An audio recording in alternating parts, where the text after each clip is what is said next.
사실 여러분들 그거 보고 화낸 사람이 더 많지 않아요? 그거 막 돌리는 사람들 때문에 주변에서 분노하고 화낸 사람이 더 많지 않아요? 나한테 제보한 사람들 굉장히 많아요. 너무 분노하면서 망치 부인님 이것 좀 말려주세요. 엄청 많아.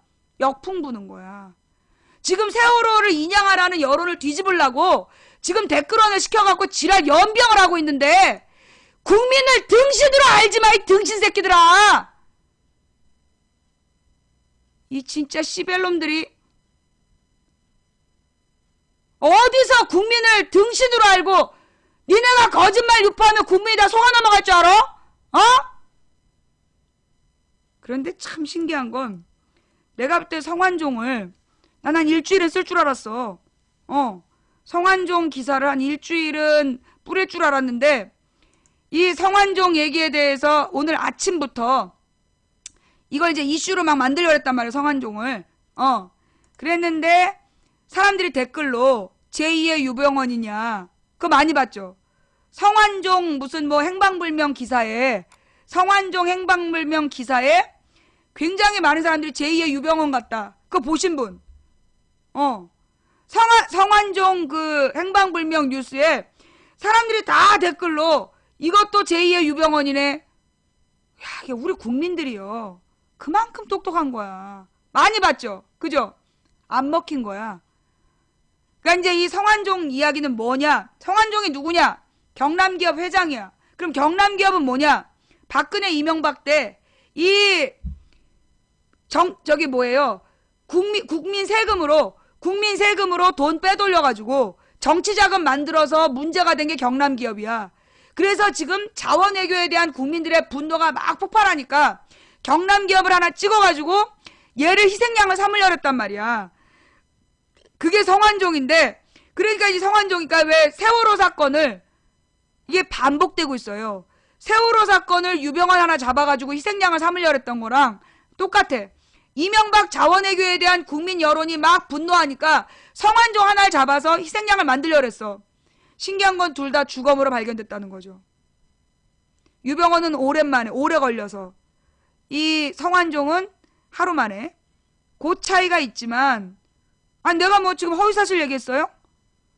박근혜 정부 들어서서 이 세월호 사건에 대해서 유병헌만 잡으면 된다고 그 4월 20일부터 6월 그 유병헌 시신 발견될 때까지 2달 동안 유병헌 얘기만 했잖아, 언론에서. 그러다 시신으로 발견됐어. 그런데 시신이 유병헌하고 키가 다르고 치열도 달라도 그래도 우리나라 믿으라 해서 우린 믿었잖아. 난 믿어. 그랬더니 국민들이 더 웃었잖아. 할아버지 할머니들 더 화나고.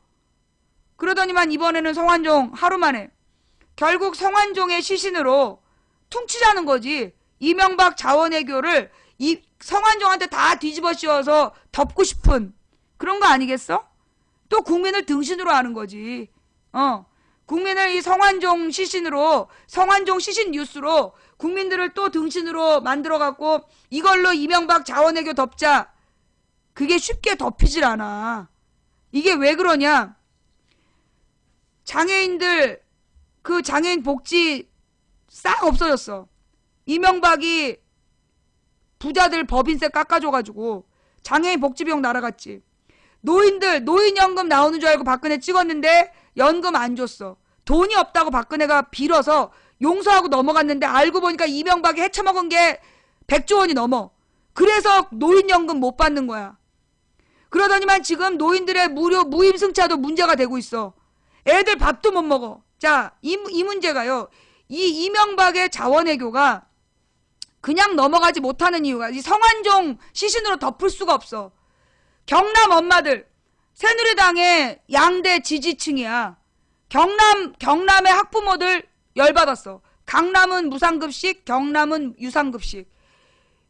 이 새누리당의 한 축인데 거기 지금 확 뒤집어졌지. 그 다음에 노인들 노인연금 못 받는데 노인연금 못 받지. 그리고 장애인이나 각종 단체들 지원금 확 줄었는데 알고 보니까 이명박이 수백조 원 낭비했다. 거기다 세월호 때문에 열받은 이 세월호 문제는요, 보니까 좀 배운 사람들이나 내가 보니까 그래. 세월호 문제에 대해서 분노한 사람들이 누구냐 하면 주로 중산층이야.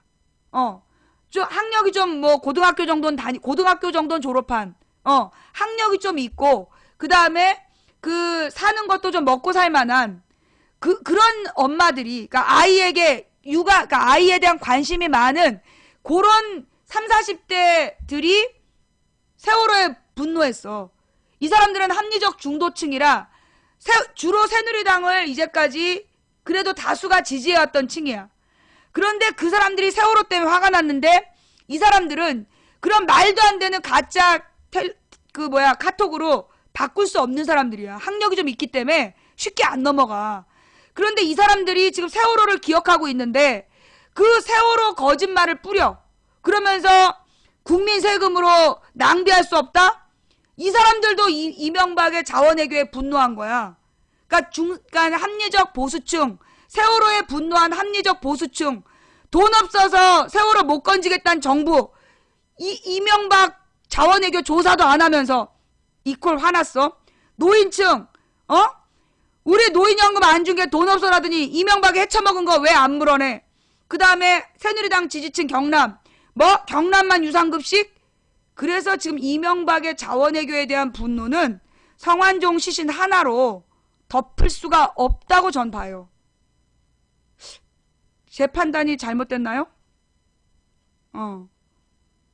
제 판단이 잘못됐나요?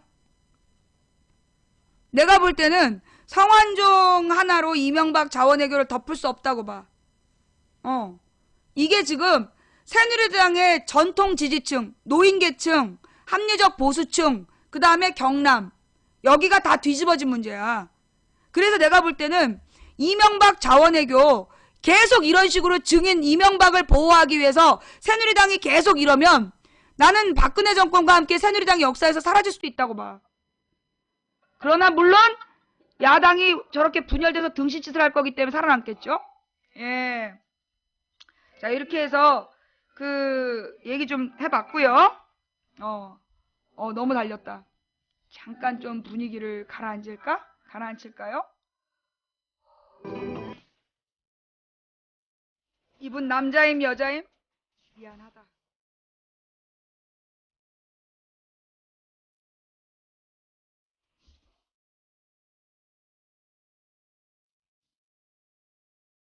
한마디 하고 싶으면 방송을 켜서 하세요. 이 방송은 내가 얘기하는 방송이에요. 뭐 딴 얘기 하고 싶으면 따로 가서 방송을 열어.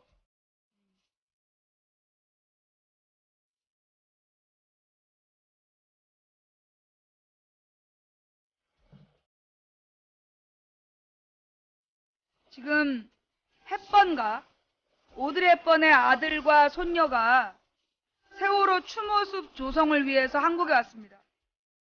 그래서 노란 머플러와 노란 장갑을 끼고 그 햇번의 아들과 며느리, 손녀까지 와서 세월호를 기억하고 세월호 유가족을 위로하려고 그러는데 씨발 이 나라의 국회의원들 중에는 세월호 유가족들을 아직도 비하하고 허위사실을 유포하면서도 당당히 배지 달고 있는 정말 씨벨놈들이 있어요.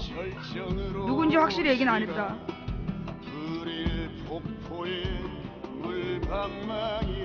내가 늘 이야기하지만 이 세월호 유가족 문제는요, 세월호 희생자는 세월호 유가족만이 아니야. 세월호에서 벌어진 일을 온 국민이 지켜봤어. 내가 볼 때 이번 2000년대 들어서 최대 사건이야. 노무현 대통령 탄핵 이후에 내가 볼 때 노무현 대통령 서거보다 큰 사건이야. 세월호가. 노무현 대통령 탄핵, 노무현 대통령 서거, 그 다음에 이번 세월호라면 그 중에 가장 큰 게 세월호 사건이야. 그 세월호에 벌어진 일을 온 국민이 지켜봤는데, 왜냐면 옛날에 노무현 대통령 서거 때나 노무현 대통령 탄핵 때는 인터넷 방송이 없었어. 종편이 없고 24시간 보도 채널이 없었어요. 그런데 왜 세월호가 이렇게 온 나라를 뒤집었냐 하면 그때하고 달라진 거야. 노무현 대통령 때는 아프리카 말고 인터넷 방송이 없었어. 그리고 종편이라는 24시간 보도 채널이 없었고. 그렇지만 세월호 때는 종편에서 막 보도했잖아. 모든 방송사에서 다 보도했잖아. 그래서 세월호는 가장 시청률이 높았어. 그래서 가장 영향력이 큰 거야. 뭔 얘기인지 알겠어요? 내가 볼 때 이 세월호 사건이 2000년대 들어서 최대 사건이야. 가장 큰 이슈라고. 그걸 지켜본 우리 국민들, 아무것도 해주지 못하고 가만히 있으라는 말을 듣고 애들 250명이 죽어가는 걸 지켜본 국민들은 그 학대 피해자야. 아무것도 해줄 수 없었다라는 그 기억, 그게 지금도 악몽이야. 그걸 거짓말로 덮을 수 있다고 생각하는 씨발놈들이 누굴까?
내가 그 용인 그걸 봤는데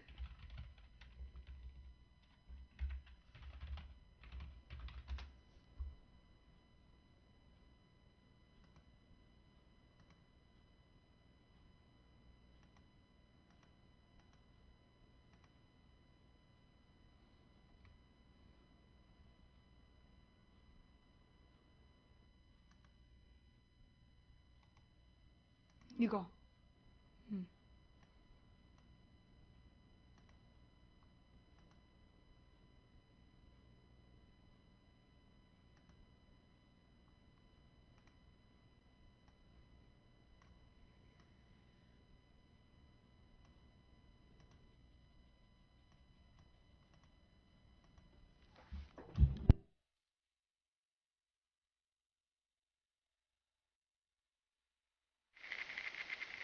어둠은 빛을 이길 수 없다.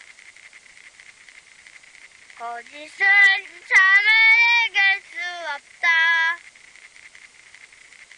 진실은 침몰하지 않는다. 우리는 포기하지 않는다.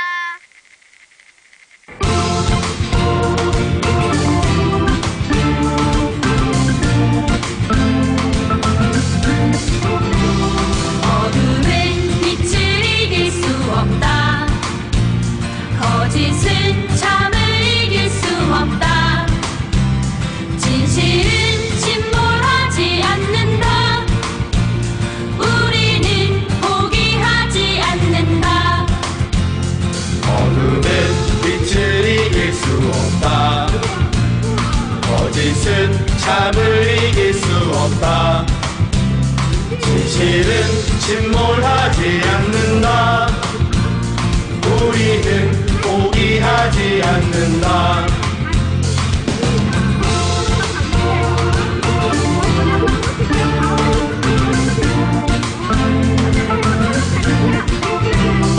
어둠은 빛을 이길 수 없다. 거짓은 참을 이길 수 없다. 진실은 침몰하지 않는다. 우리는 포기하지 않는다. 어둠은 빛을 이길 수 없다. 거짓은 참을 이길 수 없다. 진실은 침몰하지 않는다. 우리는 포기하지 않는다. 어둠은 빛을 이길 수 없다. 거짓은 참을 이길 수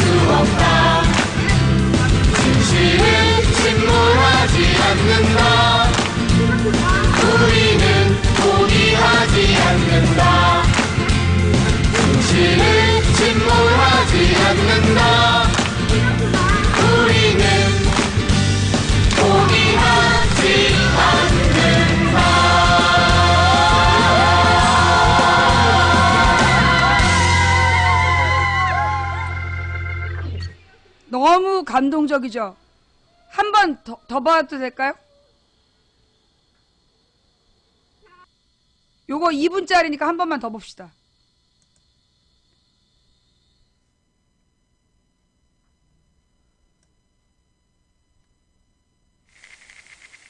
어둠은 빛을 이길 수 없다. 이 노래가 너무 거짓은 감동적이야. 잠을 이길 수 없다. 진실은 침몰하지 않는다. 우리는 포기하지 않는다.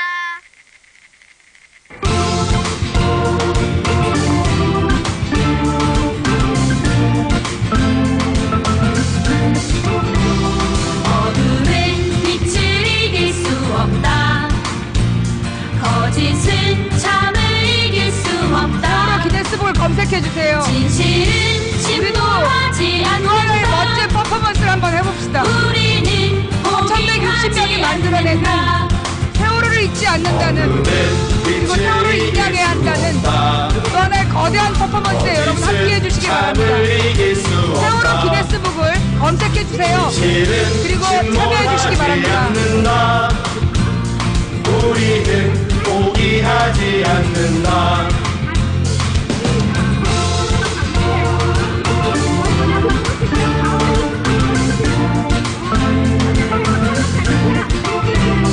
어둠은 빛을 이길 수 없다. 거짓은 잠을 이길 수 없다. 진실은 침몰하지 않는다. 우리는 포기하지 않는다. 어둠은 빛을 이길 수 없다. 거짓은 잠을 이길 수 없다. 진실은 침몰하지 않는다. 우리는 포기하지 않는다. 어둠은 빛을 이길 수 없다. 거짓은 잠을 이길 수 없다.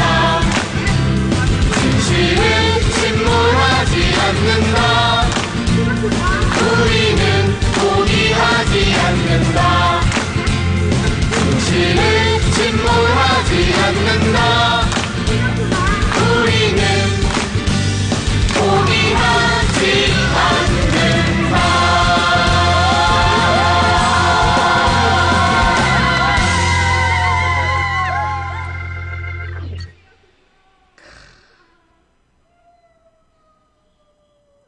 이 용인 시민들의 이게 여러 건이 있더라고요. 예, 이 플래시몹이 여러 시리즈가 있는데 이게 제일 감동적인 것 같아요. 이 용인 시민들의 플래시몹인데 이게 가장 감동적인 것 같아요. 이 플래시몹 여러분들 SNS에도 이렇게 뭐 좋아요도 눌러주시고 RT도 해주시고 그리고 같이 이 세월호 기네스북을 검색하고 참여해서 우리도 또 하나의 멋진 전 세계가 지켜보는 4160개의 촛불이 되자. 그 행사를 적극적으로 했으면 좋겠어요. 네. 후원해주신 모든 분들께 감사드립니다. 그러면서 사실은 추천해주신 분들께도 감사드립니다. 여러분의 추천, 제가 지금 강제 추천을 못 받기 때문에 여러분들이 해주시는 추천이 저에게는 굉장히 중요합니다. 네, 이 추천해주시고 후원해주신 시청자 여러분께 진심으로 감사드리고요. 다음 이야기 넘어갈게요. 요게 이제 김진혁 PD의 다큐인데요. 이게 이제 자막이 나와요. 여러분들이 이제 그 음악하고 이게 잔잔하게 보고 싶은데 망치 부인이 자막을 읽어서 흥이 깨질 텐데요. 왜 그러냐면 이게 팟캐스트로 보시는 분들은 이 자막이 안 나와가지고 그 뭔지 모르고 7분짜리 음악을 들어야 돼요. 그래서 유난주 얘기 끝났으니까 조금 있다가 재방송 보세요. 네, 유난주 얘기 조금 더 다시 할게요. 유난주 얘기 관심 있구나. 제가 유난주 얘기 또 해드릴게요. 좀만 기다리세요. 조금만. 잠시 후에 다시 유난주 얘기 나갈게요. 그리고 이제 제가 지금부터 자막을 읽어드리는 건 팟캐스트 때문이다라는 거.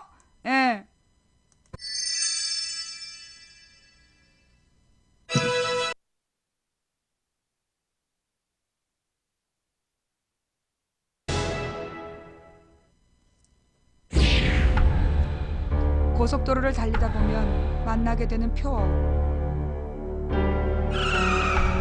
사고 시 죽고 사는 것은 안전띠가 결정합니다. 다소 섬뜩하지만 인정할 수밖에 없는 사실. 다음 내용은 미국의 정신의학자 제임스 길리건의 책 왜 어떤 정치인은 다른 정치인보다 해로운가를 바탕으로 만들어졌습니다. 미국에서 폭력 문제를 오랫동안 연구해온 정신의학자 제임스 길리건. 1900년대부터 미국 정부가 매년 펴내는 살인율과 자살률 통계를 살펴보던 그는 이상한 사실을 하나 발견하게 된다. 미국에서 1900년부터 2007년까지 한 세기가 넘는 기간 동안 번갈아가며 오르내리는 살인율과 자살률, 그리고 그것과 일치하며 바뀌는 무언가. 나 이거 처음 보는데. 정치가 삶과 죽음을 가른다.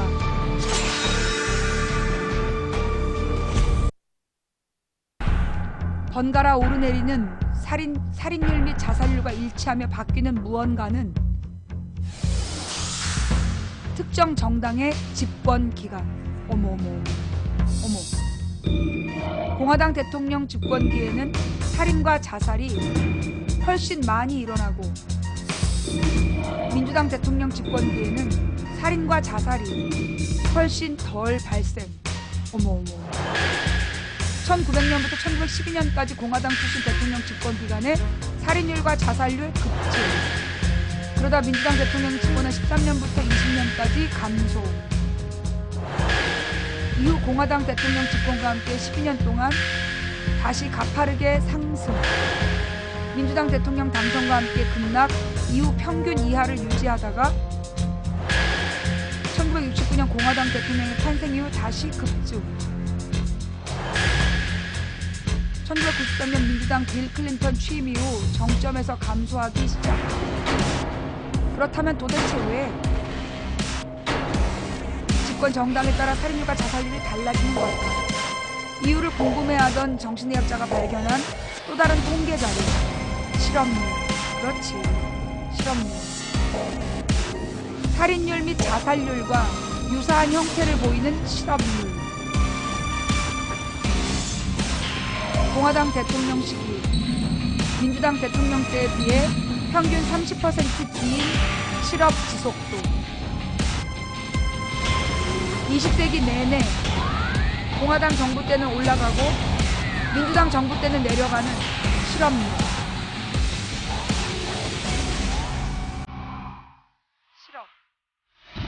실업과 같은 경제적 지위 상실은 개인에게 엄청난 수치심과 모욕감을 유발. 그리고 수치심과 모욕감은 정신의학에서 살인과 자살 같은 폭력적 성향 발생의 주요 이유. 결국 정신의학자 길리건은 실업을 비롯한 경제적 불평등이 심화됐던 공화당 집권 시기가 살인율 및 자살률 상승과 깊은 관계가 있을 수밖에 없다는 결론에 도달한다. 하지만 여전히 풀리지 않는 의문. 도대체 왜 공화당 집권기에 실업률이 높은 것일까? 공화당은 일반적으로 피고용자보다 고용자를 옹호하고 고용자에게 더 많은 지지를 받는 정당. 높은 실업률은 피고용자에게 불리하지만 고용자는 낮은 임금으로도 쉽게 고용할 수 있어 사실상 나쁘지 않은 상황. 그로 인해 고용자에게 유리한 높은 실업률에 소극적일 수밖에 없는 공화당. 단 공화당 시절임에도 살인율과 자살률이 떨어졌던 예외적 시기, 아이젠하워 집권 시기. 공화당 출신 대통령이었음에도 불구하고 사회보장 및 실업수당 규모를 키우는 등 사실상 민주당에 가까운 정책을 펼쳤던 아이젠하워. 반면 카터 대통령의 경우 민주당 출신이었음에도 불구하고 공화당과 유사한 보수적 경제정책을 펼쳤고, 그 시기 살인율과 자살률은 상승한다. 하지만 이러한 예외적 차이를 무시할 만큼 정당의 집권 시기와 전반적으로 일치하는 살인율과 자살률 추이. 결국 백악관의 진짜 주인은 대통령 개인이 아닌 대통령이 속한 정당이었고, 그 정당이 추구하는 정책의 방향이었다.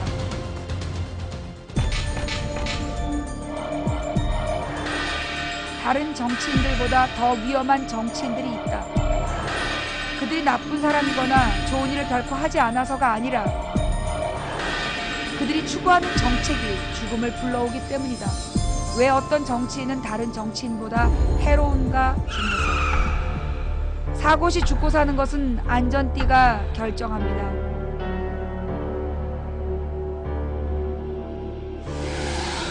평상시 죽고 사는 것은 정치가 결정합니다. 와.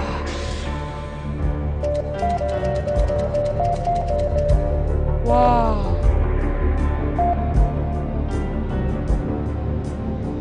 왜 어떤 정치인은 다른 정치인보다 해로운가? 제임스 킹이에요. 어마어마하네. 에? 야. 그죠? 딱 맞는 얘기네. 야, 우리가 이명박 박근혜 시대에 왜 이렇게 그 무슨 범죄라래? 그 좀 심각한 강력범죄. 이명박 박근혜 정부 시대에 강력범죄가 늘고 자살률이 폭증한 이유가 이거였네. 잔혹범죄가 늘어나고 묻지마 살인 막 이런 게 막 늘어났잖아. 범죄율이 막 증가했잖아요. 그 이유가 이거였네.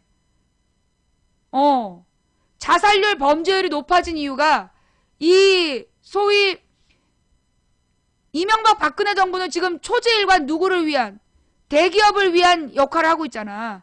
그죠? 대기업을 위한 정책을 계속 펼치기 때문에 자살률이 늘어나는 거야.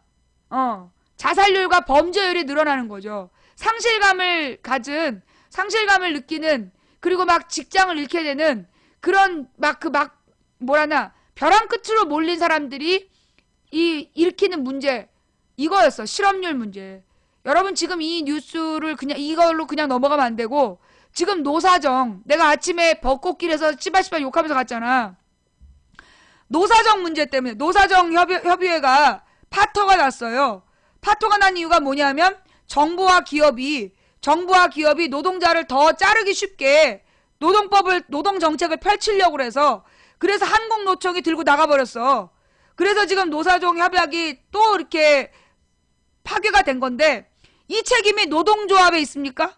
노동조합이 무리한 요구를 하는 거예요? 노동자를 더 자르기 쉽도록 자꾸 정책을 펼치는 이 정부하고 기업 때문이야. 그런데 이 새누리당 국회의원이 나와가지고 뭐라 그러냐면 노동기득권 때문이래. 대기업의 귀족노조, 노동기득권층 때문에 노동 문제가 안 풀리는 거라고. 정말 지랄 연병이야. 대기업의 귀족노조라고 불리는 사람들이 연봉 6, 7천을 받는데요. 몇 명 안 돼요. 연봉 6, 7천 받는 건 몇 명 안 되고, 사실은 모든 노동자가 그 정도를 받아야 돼. 지금 우리나라의 물가가 연봉 6, 7천은 받아야 4인 가족이 살 수 있어. 그런데 그렇게 안 주니까 경제가, 각 가정의 소비 능력이 떨어지고, 그래서 경제가 지금 침체되고 있는 거야. 그런데 연봉 6, 7천 받는 사람들 때문에 노동정책이 잘못 가고 있다. 노동자가 차별이 돼가지고 노동자들끼리 분열이 돼서 나라 경제가 이 모양이다. 개지랄 떨고 있는 거야.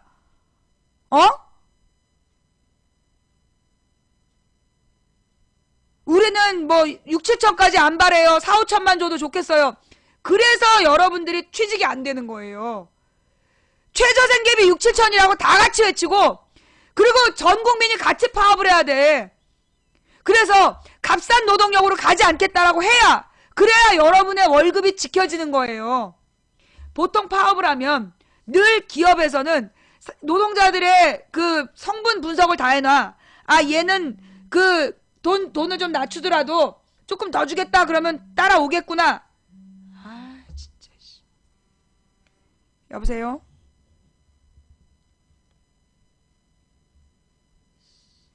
이젠 뭐 전화로 지금 한번 해보겠다는 거야? 어? 지금 이제 뭐 전화로 방송을 방해해보겠다는 거야? 미친놈일세 이거.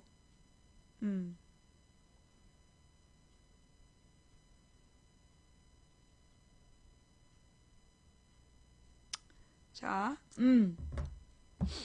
네네네. 하여튼 그래서 뭐래? 누가 들어왔어?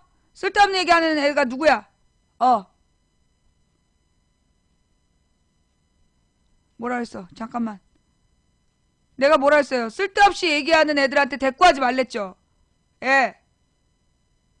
그 쓸데없이 얘기하는 쓸데없는 얘기하는 그런 애들한테 대꾸하지 마세요. 우리 매니저들이 알아서 할 거니까. 그럼 왜 매니저들이 강퇴를 제때 안 시켜요? 30분의 마법. 이게 30분은 앉아 있어야 이것들이 이제 30분 지나면 막 들리기 시작해. 30분 동안 못 알아들어. 내 톤을. 근데 이제 30분이 지나면 알아듣기 시작해. 그러면 이제 뭔가 자기도 막 할 말이 생긴단 말이야. 그때 딱 강퇴를 해야 애들이 미치는 거야. 일종의 고문 방법이지. 예. 일종의 고문 방법이야. 그러니까 30분 정도는 애가 몰라니까 그 안에 쫓겨나면 아쉬운 줄을 몰라. 근데 30분 정도 두고 보는 거야. 개소리를 해도. 개소리 소설을 해도 그냥 두고 보는 거야. 그럼 이 새끼가 한 30분 정도 지나면 뭔가 들려. 이거 뭔가 재밌다 싶은데 그때 딱 강퇴시키는 거. 그게 우리 방 전략이에요. 일종의 고문이지. 다음에 또 와 그럼 열받아갖고. 뭔가 알아들었기 때문에 이제 오는 거야 또. 근데 맨 처음에 오자마자 쌍욕했는데 자르잖아. 안 와. 가치를 모르기 때문에. 그러니까 뭔 말인지 알았지? 그러니까 왜 쟤 안 잘라요? 얘 좀 잘라주세요. 이렇게 채팅창 쓰지 마세요. 일부러 걔네 고문하는 거야. 걔네들이 제일 와서 이제 뭐 망치 부인이 전라디언 막 이렇게 개소리를 써. 여러분들이 다 아는데. 그럼 그땐 댓글 안 하고 뭘 해야 돼? 시체놀이. 걔가 무슨 얘기를 해도 아무런 반응하지 않는 거야. 들어와갖고 막 개소리를 하고 막 여러분을 자극하려고 하는데 마치 걔 채팅창은 아무도 안 읽히는 것처럼 자기가 보는 채팅은 자기만 보여. 파란색으로. 지가 쓴 글은 파란색으로 보니까 혹시 내 글만 안 읽히나? 그런 생각이 들 정도로 개무시해주는 거야. 이름도 불러주지 말고 대꾸도 하지 말고 아무런 대꾸를 하지 말고 그냥 냅둬. 그러면 얘가 거기서 오는 얘는 뭔데? 욕먹으러 들어오는 거야. 막 욕먹고 관심 받으러 들어왔는데 아무도 대꾸를 안 해줘. 그럼 얘는 서서히 멘탈이 붕괴돼. 그때 망치부인의 이야기가 파고드는 거지. 그때 얘가 마지막으로 이제 막 발악을 할 때 그때 딱 잘라주면 미쳐서 또 와. 자, 그러니까 여러분들 누구 강퇴시켜라 그런 얘기 절대 하지 마시고 누구랑 싸우지도 말고 반응하지도 마. 여러분이 악플 달고 반응해주는 거 같은 편이란 뜻이야. 걔 입장에서 얼마나 약오르겠어. 와서 막 쌍욕을 하고 그러는데도 아무도 댓글 안 해. 반응을 안 해. 미치는 거지. 그렇잖아. 욕먹고 관심 받으러 왔는데 아무도 관심을 안 줄 때 그것이 가장 효과적이에요. 또 하나는 저의 콩나물 이론. 처음엔 사실 내가 얘기하는 내용이 워낙 지금 KBS, MBC, SBS, MBN, 채널A, TV조선하고 달라. 그것만 보던 사람이 오면요. 내 얘기를 듣고 받아들일 수가 없어. 뭐 이런 미친 여자가 있어 이런 생각이 당연히 드는 거야. 그렇기 때문에 와서 욕을 해. 하지만 한 번 듣고 두 번 듣고 세 번 듣다 보면 내가 무슨 얘기를 하는지 알아듣게 돼요. 그게 하나님이 내게 주신 달란트야. 한 번 듣고 두 번 듣고 세 번 듣고 알아들으면 그 다음부터 자꾸 오게 돼요. 그리고 이 사람이 개심을 하게 돼. 자, 맨 처음에 왔는데 망치 부인이 미친 줄 알았어. 그런데 여러 번 듣고 나서 생각이 바뀐 사람 손. 엄지손가락. 처음에는 이 여자가 이상한 여자구나. 그리고 뭔가 저기 미친 얘기다 이렇게 생각했는데 자꾸만 듣고 나서 생각이 바뀐 사람. 이거 봐 이렇게 많아. 이 사람들이 모두 다 그 과정을 거쳐서 변화된 사람들이에요. 그러니까 누구 내쫓아라. 그리고 막 누구한테 악플 달고 그러지 마세요. 예. 진짜 그런 사람 많다니까. 우리 방송 시청자들 대부분이 그래. 처음부터 망치부인 내 스타일이었어는 20%야. 5분의 1. 우리 방 팬 중에 처음부터 망치부인은 내 스타일이었어는 5분의 1이고요. 80%는 이 여자가 미쳤는가벼. 그러다가 한 번 듣고 두 번 듣고 세 번 들으면서 이러면서 이제 변화된 거예요. 그러니까 여러분들을 양해해 주시고요. 자, 원래 우리 하던 얘기로 돌아가면 지금 이 새누리당의 주장은 뭐냐. 지금 정규직 귀족노조와 비정규직의 문제다. 정규직한테 돈을 너무 많이 줘서 비정규직 문제가 풀리지 않는다. 정말 개젖바는 소리죠. 예? 이거 개젖바는 소리예요. 비정규직을 다 같이 6, 7천만 원을 줘야 되는 거야. 최저연봉 6, 7천으로 해야 돼. 6천만 원, 자, 6, 7천 원 너무 많지 않나요? 그만큼 주고도 돈 남아. 그만큼 줘도 돈 남는다고, 기업에. 지금 창고에 쌓인 돈이 500조 원이라니까? 그 돈이 원래 6, 7천씩 줘야 되는 돈인데 안 주고 잘라서 그래. 자르고 반값만 주고 그래서 그런 거야. 그래서요, 여러분들이 해야 되는 일이 뭐냐? 하향 평준화를 막아야 된다. 고급 용어 나왔어요. 저 말이 뭐냐? 임금을 낮추는 방향으로 평준화하려고 절반만 자르는 거야. 여러분 쌍용 자동차 사태 알죠? 쌍용 자동차가 지금 막 잘 팔고 있어. 이효리 팔아가지고. 나쁜 새끼들. 쌍용 자동차가 어떻게 했는 줄 알아요? 자기네들이 모델을 그지같이 해갖고 안 팔렸어. 현대 기아가 막 팔릴 때 쌍용은 안 팔린 거야. 그래서 이제 그건 경영을 못했기 때문이에요. 그러자 얘네들이 경영 악화를 핑계 삼아갖고 쌍용 노동자들을 자른 거야. 절반 이상을 명예퇴직을 시키면서 정리해고를 하면서 너네가 파업하지 않으면 다시 불러줄게. 그래서 이 잘린 사람들한테 각서를 쓰게 해. 파업하지 않겠다는 각서를 쓰게 하는 거야. 그런데 이제 이 잘린 사람들이 안 된다. 우리 이렇게 갈라지면 안 되고 다 같이 끝까지 파업을 해서 다시 전원 하게 해야 된다. 그랬는데 각서를 쓰고 일부는 돌아가 버리고 나머지가 끝까지 싸웠어. 절반이. 어떻게 됐어요? 아주 처절하게 진압을 해. 망치를, 그러니까 이거 해머 있잖아. 공업용 해머. 이런 걸로 쓰러진 노동자를 두들겨 패가지고 피가 낭자하고 부상자가 완전히 어마어마하게 속출했어. 그 사람들한테 나중에 어떻게 했는지 알아? 병원 치료비 보험 혜택 받은 것도 물어내라 그랬어. 정부에서. 그렇게 이 파업했던 노동자들 처절하게 짓밟았어요. 문제는 누구냐? 파업하지 않으면 재고용해준다고 각서 쓴 사람들 고용이 안 됐어. 그래서 이 사람들이 자살하는 거야. 방패로 찍고 망치로 두들겨 패고 막 어마어마한 폭력을 했어. 근데 이 사람들이 왜 얘네가 파업을 안 했냐? 재고용해준다 그랬거든. 절반 가격에 재고용해준다 그래갖고 그거라도 받으려고 각서 쓰고 파업에서 빠졌는데 다시 안 부른 거야. 새로 뽑았어. 그래서 쌍용 자동차 노동자들이 그 파업했다가 당한 사람, 각서 쓰고 물러났던 사람 전부 다 그 정신적 충격이 커서 그 사람들을 치유하는 치유센터가 만들어진 거예요. 이게 저 새끼들의 방법이야. 기업과 정부는 그런 식으로 노동자를 죽여가는 거야. 그래서 원래 6만 명 정도가 같이 일을 했어요. 쌍용 자동차 얘기가 아니라 예를 들어 6만 명이 같이 2만 명씩 돌아가면서 8시간씩 3교대를 해. 그리고 6, 7천을 받았어. 그런데 어느 날 경영이 악화됐다 그러면서 3만 명을 자르겠다는 거야. 3만 명을 자르고 나머지 3만 명으로 15,000명씩 2교대를 하겠다는 거야. 그러면서 이 3만 명을 자르고 15,000명이 2교대를 하면 모자라잖아. 그 일손이 모자라. 그러니까는 일을 더 시키는 거야. 이 3만 명한테. 그러다가 또 경영이 악화됐다 하면서 또 10,000명 정도 또 잘라. 2만 명만 6, 7천을 받아. 그러면 일손이 계속 모자라잖아. 그러면 이 사람이 받는 6, 7천보다 절반도 안 되는 가격으로 10,000명을 고용을 해. 그걸 보고 또 10,000명을 고용을 해. 그래서 4만 명으로 옛날에 6만 명이 6, 7천만 원 받고 일하던 걸 4만 명으로 2만 명은 정규직, 2만 명은 비정규직. 그래서 임금은 결국 절반으로. 일은 똑같이. 그게 기업이 노동자를 착취하는 방법이에요.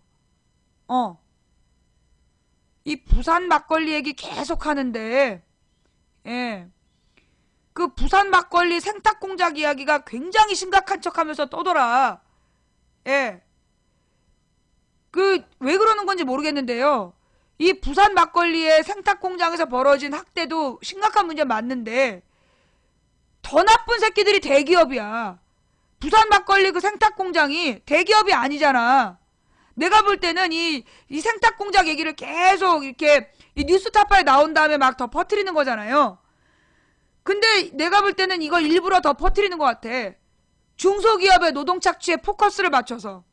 쟤네들은 대기업의 중소기업 착취는 부각하지 않고 이 중소기업의 노동 착취를 더 부각하는 거야. 뉴스타파가 잘못한 게 아니라 뉴스타파는 똑같이 했어. 그런데 가령 이 김진혁 PD의 이런 미니 다큐는 안 퍼뜨려.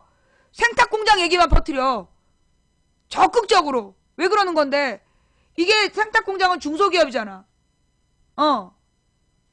그러니까 이 중소기업의 노동 착취를 부각하는 거야. 그러면서 예, 제가 지금 잘못 생각하는 건가요? 대기업의 중소기업 착취를 가리고 중소기업의 노동 착취를 문제로 만들고 정규직과 비정규직의 대립인 것처럼 노동 문제의 본질을 흐리는 거라고 봐. 지금 그러니까 부산 세탁글로 도배하고 있잖아. 지금 노사정 문제, 노사정 협의가 지금 깨지고 있는 게 노조 때문이야. 노조가 이걸 안 된다. 노동자를 자르는 게 문제다. 그래서 지금 굉장히 심각한 문제가 있는데 부산 생탁 공장 얘기로 도배를 하면서 노동 문제의 본질을 흐리고 있는 거예요. 아, 병이다, 병. 아, 망치 부인이 얘기하는 게 병으로 보여요? 아, 그래요? 예. 근데 왜 봐? 병자 얘기를 왜 봐? 꺼져. 저는 그렇게 봐요. 예. 이게 지금 언제나 그랬어. 최저임금을 올리자. 저기 중소기업 망한다고. 여러분 이거 봐봐. 망치부인 정신병 걸렸냐?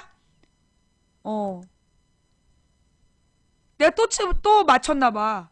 그지? 지금까지 없다가 지금 갑자기 단체로 들어왔어. 요 얘기 딱 맞춘 거야. 부산 생탁 공장 이야기. 요게 또 맞췄구만. 부산 생탁 공장 이야기가 굉장히 며칠 동안 나한테 이 얘기 좀 해달라고 막 그런 사람이 여러 명이야. 뉴스타파에 나온 내용을 나도 한번 다룰까 했어. 나도 보여줄까 했는데 굉장히 자극적인데 중소기업의 노동 착취 부분이야. 이건 마치 염전 노예 사건이랑 똑같은 거야. 문제의 본질과 무관한 얘기인데 막 퍼뜨려서 실제로 본질적인 문제를 다루지 않는 거예요. 그 지금 반응이 막 와. 집단적으로 들어왔고 정신병자라고. 나는 이 부산 생탁 공장 이야기를 도배하는 애들 댓글원이라고 보여. 왜? 지금 중요한 건 대기업에서 노동자를 자르기 쉬운 방법으로 노동정책을 바꾸려고 해서 지금 그게 문제 핵심인데 어딜 가나 부산 생탁 공장 중소기업의 노동 착취 문제로 돌리고 있는 거야. 지금 노동 문제가 마치 중소기업 문제인 것처럼. 그 부산 생탁 공장의 사장이 잘했다는 게 아니야. 그거 미친놈인 거 맞는 것 같아요. 그런데 그거보다 중요한 건 노동 구조 문제란 말이야. 그 노동 구조 문제에 대해서 그렇게 댓글 달아? 안 달아. 지금 노동자를 자르기 쉽게 바꾸는 정부 정책 비판하는 댓글 달아? 안 달아. 그지? 지금 부산 생탁 공장 댓글 다는 애들을 한번 검색해봐봐. 걔네가 다른 노동 문제, 한마디로 정규직 비정규직 문제라든가 대기업의 중소기업 착취에 대해서도 분노한 적이 있는지 없을걸? 없을 거야. 내가 볼 때 이거 댓글원 작업이라고 보여요. 지금 노사정 협의회가 망가지는 이유를 노조에게로 밀고 그 정규직과 비정규직의 대립이 문제인 것처럼 물타기 하면서 중소기업의 노동 착취 문제를 부각시키고 대기업은 죄 없는 것처럼. 찾아봐요. 댓글 검색해봐봐. 그 새끼들 그러고 있을 거야. 정말로 심각한 건 노동 구조의 문제거든. 이러다 또 종편에 나오겠다. 자, 그 다음, 다음 이야기로 넘어갈게요. 시간이 별로 없어갖고 급하니까. 자, 유승민 대표가 어제 새누리당 원내대표로서 연설을 했어요. 야당 의원들의 박수를 받았다고 대대적으로 보도가 나왔습니다. 유승민이 개인으로 연설한 거예요? 아니, 나는 어이가 없는 게 지금 유승민의 연설 내용이 새누리당 입장이냐고. 유승민 자기 개인 장기 자랑하는 거 아니야. 유승민이 원내대표로서 연설할 때는 새누리당의 입장을 가지고 연설해야 되는 거야. 그건 이 원내대표가 새누리당의 입장으로 연설한 게 아니라 유승민 개인 생각을 표현한 거야. 그러면서 야당의 박수를 받았다 그러면서 막 대대적으로 보도가 나와. 내용이 정말 그럴싸하고 괜찮아. 딱 뭐야? 선거용이지. 박근혜가 선거 전에는 뭐라 그랬는데 노동자들에게 제값을 주는 비정규직이 없는 나라. 제주도의 사사망쟁 희생자들의 명예를 회복시켜주고 무상 보육을 해주고 무상급식을 전체 학생을 대상으로 해서 늘리고. 박근혜가 선거 전에 얼마나 좋은 얘기 많이 했는데 경제민주화를 내가 하겠다. 나니까 한다. 4대 중증질환 전체 국가에서 책임진다. 얼마나 그러니까 필요한 걸 다 알아. 국민들에게 뭐가 필요한지 다 알아. 선거 전에 그렇게 얘기해. 선거 끝나면 고교 무상교육까지 얘기하면서. 선거 끝나면 쌩이야? 이것들이 지금 국민을 아주 그냥 등신으로 알아요. 등신으로. 당 입장이야 네 입장이야. 이 얘기를 계속 퍼뜨려갖고 야 오늘 문재인이 연설했는데 그거 어떻게 보도하나 보자고. 유승민의 발언을 상세히 보도하면서 야당 의원이 박수쳤다고 그냥 대대적으로 보도해. 와 개인 의견인데. 문재인 대표의 연설에 대해서도 그렇게 상세하게 보도해 줄래나? 두고 보겠어. 언론인지 언론인지 오늘 다 검열하자고요. 오늘 내일 기사 나오는 거 보고 문재인의 대표 연설도 그렇게 상세하게 보도했는지 두고 보자고. 그러면서 요즘 언론은 굉장히 열심히 문재인의 리더십을 비판하고 있어. 아니 뭐 김무성은 리더십 있어? 근데 궁금한 게 김무성은 리더십 있어? 유승민도 리더십 있어? 왜 문재인 리더십만 문제 삼어? 그게 좀 궁금해서. 아니 김무성이 무슨 리더십을 발휘했어? 유승민이 무슨 리더십을 발휘했어? 지금 문제는 이 새정치연합 안에 있는 노땅들 아니야. 동교. 뭐 그 얘기가 이제 끝났으니까 그 동교에서 밀던 후보가 이제 끝났으니까 동교가 안민해 민해. 아 왜? 저 조선시대 동인 서인도 부활을 시키지. 조선시대에 동인 서인도 부활을 시켜. 동인 서인 남인 북인 노론 소론 싹 다 부르지. 아이 동교가 1980년대 동교야. 70년대 80년대. 박근혜가 70년대식으로 깽판을 치니까 어머 동교 이제 곧 상도동도 나오겠어. 그치? 와 동인서인 남인북인 노론소론을 불러와. 역사에 묻힌 할아버지들이 나와가지고 진짜 내가 정말 어이가 없어가지고. 제발 좀 호남에도 잘 나가는 젊은이들 많잖아. 아니 기동민같이 쓸만한 애는 서울에다 꽂았다가 무력화시키고 그 김광진 그 호남 출신 괜찮더만 그런 애 죄 묻어버리고. 호남 출신 정치인 중에 쓸만한 사람 많아요. 그런 젊은 애들 완전히 다 그냥 말아먹고 아유 뭐 아니 노인정 선거도 아니고 말이야. 뭐 하자는 거야.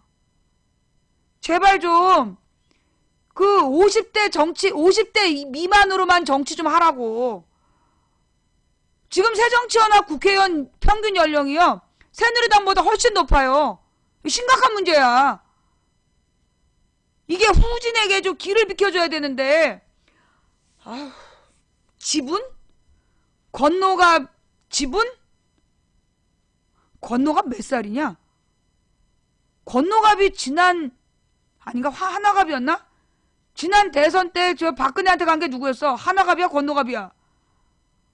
아휴, 내가 진짜 80대. 아, 나 진짜 박근혜가 노인들한테 계속 얘기하니까 막 이 새정치연합의 할아버지들도 막 아직도 청춘. 그런데 말이에요, 이 국회의원 정족수 문제, 문재인 대표가 국회의원 정족수가 400명은 필요하다 그래놓고 나중에 문제가 되니까 농담으로 가볍게 했다라는 보도가 있습니다. 이거 사실 확인 좀 부탁드려요. 만약에 이게 사실이라면 난 굉장히 분노했어. 문재인 대표가 그 국회의원 400명 정도가 필요하다라고 얘기했다가 비난이 일자 농담으로 가볍게 얘기한 거다라는 보도가 있었어요. 이거 사실인지 아닌지 확인 좀 부탁드려요. 내가 아는 문재인은 가볍게 농담으로 했다라고 얘기할 사람이 아니거든? 만약에 진짜 문재인이 가볍게 농담으로 얘기했다고 변명했다면 이게 사실이 아니라는 증거 있어요? 사실이 아닐걸요 그러지 말고 그거 사실인지 아닌지 확인해서 갖고 오라고. 지금 언론에서 계속 보도 나와. 문재인이 그랬다. 국회의원이 400명 좀 필요하다 그랬다가 국민들의 반발에 부딪혀서 농담으로 한 거다라고 바꿨다고.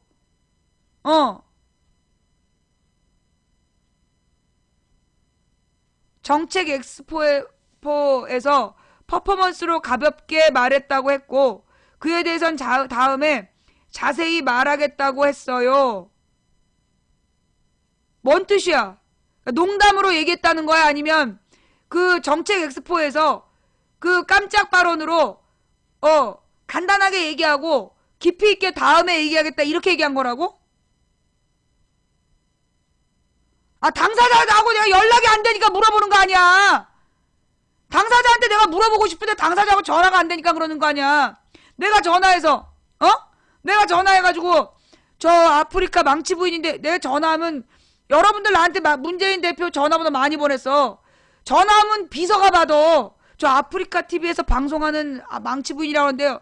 예? 뭐요? 아프리카 TV의 망치 부인이요? 망치요? 제가 이제 시사방송 하는 사람인데요. 네. 지금 의원님 좀 바쁘십니다. 제가 나중에 연락드리겠다. 그럼 끊어!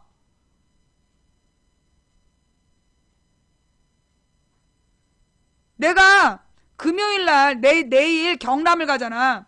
경남에서 수다방을 하려고 경남 그 무상급식 그 사수투쟁 본부에다 전화를 해가지고 3통을 했어. 예, 저 아프리카 TV 망치부인이라고 합니다. 예? 아프리카 TV 망치부인데요. 그게 뭔데요? 네, 저 인터넷 방송 아프리카에서 시사방송을 진행하는 망치부인이라는 사람입니다. 근데요, 제가 금요일날 시사방송을 하러 가기로 했는데요. 혹시 그 친환경 무상급식 지키기 운동본부에서 한 분이 대표로 나와서 발언을 좀 해주실 수 있을까요? 했더니 메모해드릴게요. 끝. 연락이 없어. 다시 전화를 해서 저 아프리카 TV의 망치부인이라고 하는데요. 예? 네, 저 인터넷 방송으로 시사방송하는 망치부인이라고 합니다. 저 무상급식 그 사수투쟁 하시는 분들하고 인터뷰를 좀 하고 싶은데요. 예! 알아볼게요! 소식이 없어. 그러다가 3번째 전화해갖고 간신히 한 분이 추천됐어요. 근데 그분도 내가 누군지 모르는 것 같아. 예. 망치부인을 아는 사람이 거의 없어. 예. 그러니까 문재인한테 직접 물어봐라. 문재인 선수가 나한테 전화하기 전에 내가 전화를 해서 통화가 안 된다고. 심상정 의원 400명 발언 문재인 장난할 뿐 아니야. 어디? 한번 봅시다. 예. 이거는 심상정 의원이 추측한 거 아니야? 심상정 의원의 추측 아니에요? 나도 문재인이란 사람이 그렇게 농담 욕먹어서 가볍게 농담한 거다라고 말 돌릴 사람이라고 생각 안 해. 근데 너무나 보도가 계속 나와서 확인하자는 거야. 심상정 의원 400명 발언 문재인 장난할 뿐 아니야. 정의당은 권역별 비례대표제 및 의원 정수 확대, 선거법 개정, 청원, 기자회견. 심상정 원내대표가 문재인 새정치민주연합 대표의 국회의원 정수 400명 발언과 관련해 권역별 정당 명부 비례대표제 도입을 위해서도 정수 확대는 불가피하다는 정의당과 의견을 같이 한 것으로 이해하고 환영한다라며 일부 언론에서 문 대표가 장난스럽게 한 말이라는 것을 부각시키고 있지만 다른 자리도 아니고 정책 엑스포에서 핵심 정책 현안을 말씀하신 것이라고 말했다. 심 원내대표는 7일 열린 정의당 어쩌고저쩌고 해서 문 대표께서 정치를 장난으로 하시는 분이 아니라고 믿는다. 진심을 말씀하신 것이라고 생각한다라며 이같이 말했다. 그는 문 대표의 입장이 새정치연합의 당론으로 견고하게 갖춰져서 제시될 것으로 기대한다고 덧붙였다. 이거는요. 이에 앞서 문 대표는 지난 6일 새정치연합의 그 정책 엑스포에 참여해 청년유권자연맹 부스에 들러 적정 국회의원 숫자가 몇 명인지 묻는 설문에 351명 이상 항목에 스티커를 붙였다. 이어 적정 의원 수를 묻는 기자의 질문에 국민들에게는 인식이 안 되고 있지만 실제로 다른 OECD 국가들과 비교하면 의원 정수가 400명은 돼야 한다라고 말했다. 이어 의원 정수를 늘리면 정당 명부 비례대표제를 도입하고 직능 전문가를 비례대표로 모실 수도 있고 여성 30%도 가능하다라고 설명했다. 그러나 발언에 관심이 집중했다. 그는 국회의원 400명은 가볍게 얘기한 것, 장난스럽게 말했다라며 의원 정수에 관한 나름의 생각이 있는데 오늘 말씀드리면 정책 엑스포에서 관심들이 넘어가게 되니까 다음에 더 준비해서 말하겠다라고 밝혔다. 한편 심 원내대표는 그동안 의원 정수를 지역구 240명, 비례대표 120명 등 360명으로 늘리자고 제안했으며 국회 정치개혁특별위원회에서도 의원 정수 확대의 필요성을 제기해왔다. 심 원내대표는 이날 기자회견을 마친 후 국회의원 정수를 현행 300명에서 360명으로 늘리는 것을 골자로 한 청원서를 국회에 제출했다.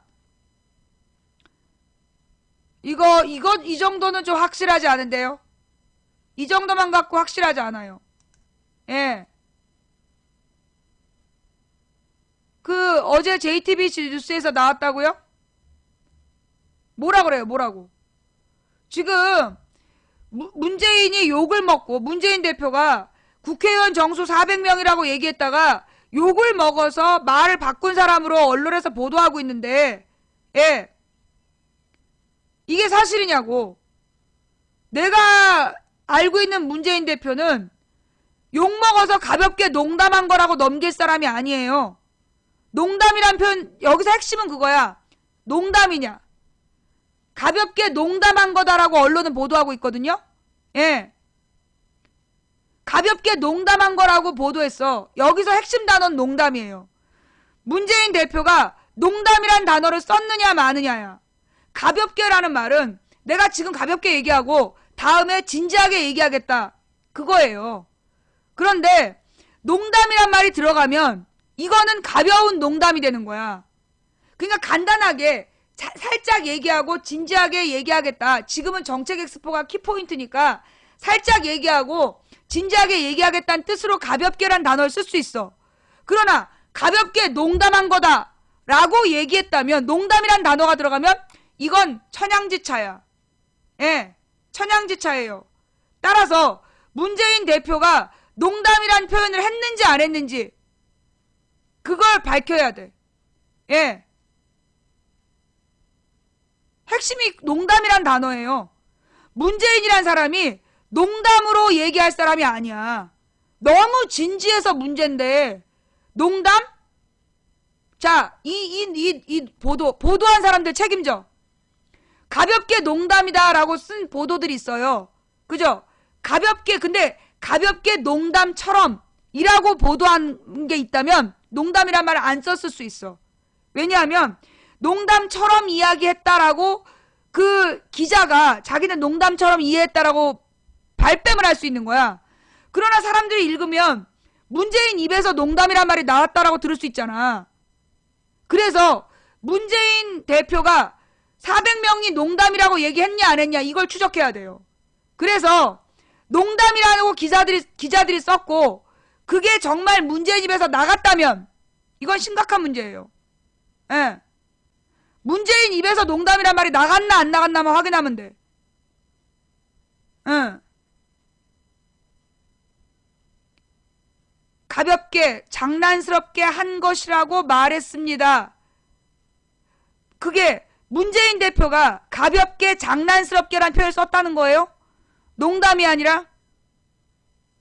또 장난스럽게도 문제죠. 근데 장난스럽게라는 말은 또 달라요. 장난스럽게 하고 농담은 달라. 진지한 거를 장난스럽게 얘기할 수도 있는 거야. 그런데 농담이란 말은 사실이 아니고 그냥 장난치는 거잖아. 장난스럽게와 장난은 달라요. 예. 그 문재인의 발언이에요. JTBC 뉴스에서 문재인 대표가 가볍게 장난스럽게라고 얘기했어요. 가볍게 농담이라고 얘기했어요. 찾아보자고요. 예. 그 동영상을 봅시다. 예, 그 동영상을 보고 문재인 대표의 진위가 뭐냐. 인터뷰 동영상 좀 보여주세요. 이게 그냥 가볍게 헛소리 한 거냐? 아니면 진지한 얘기인데 가볍게 일단 던진 거냐? 이 문재인이라는 사람이 정말 가볍게 농담을 한 사람이라면 당대표 하면 안 되지. 예.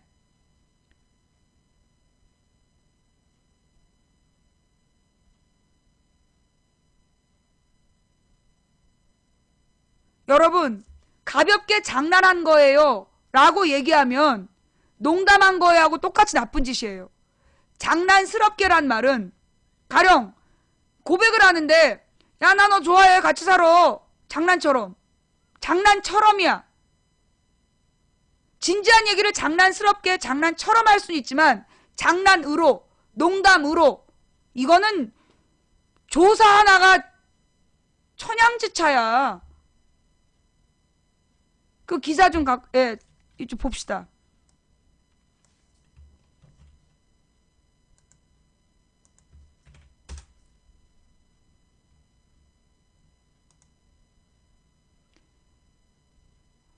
이게 손석희 뉴스에 나온 거예요?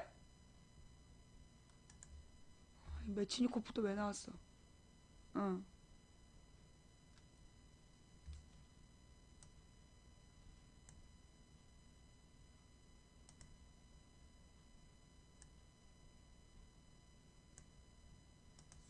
크라임씬 2 시청자 참여 이벤트 본방송이 시작되면 실시간으로 범인 지목 투표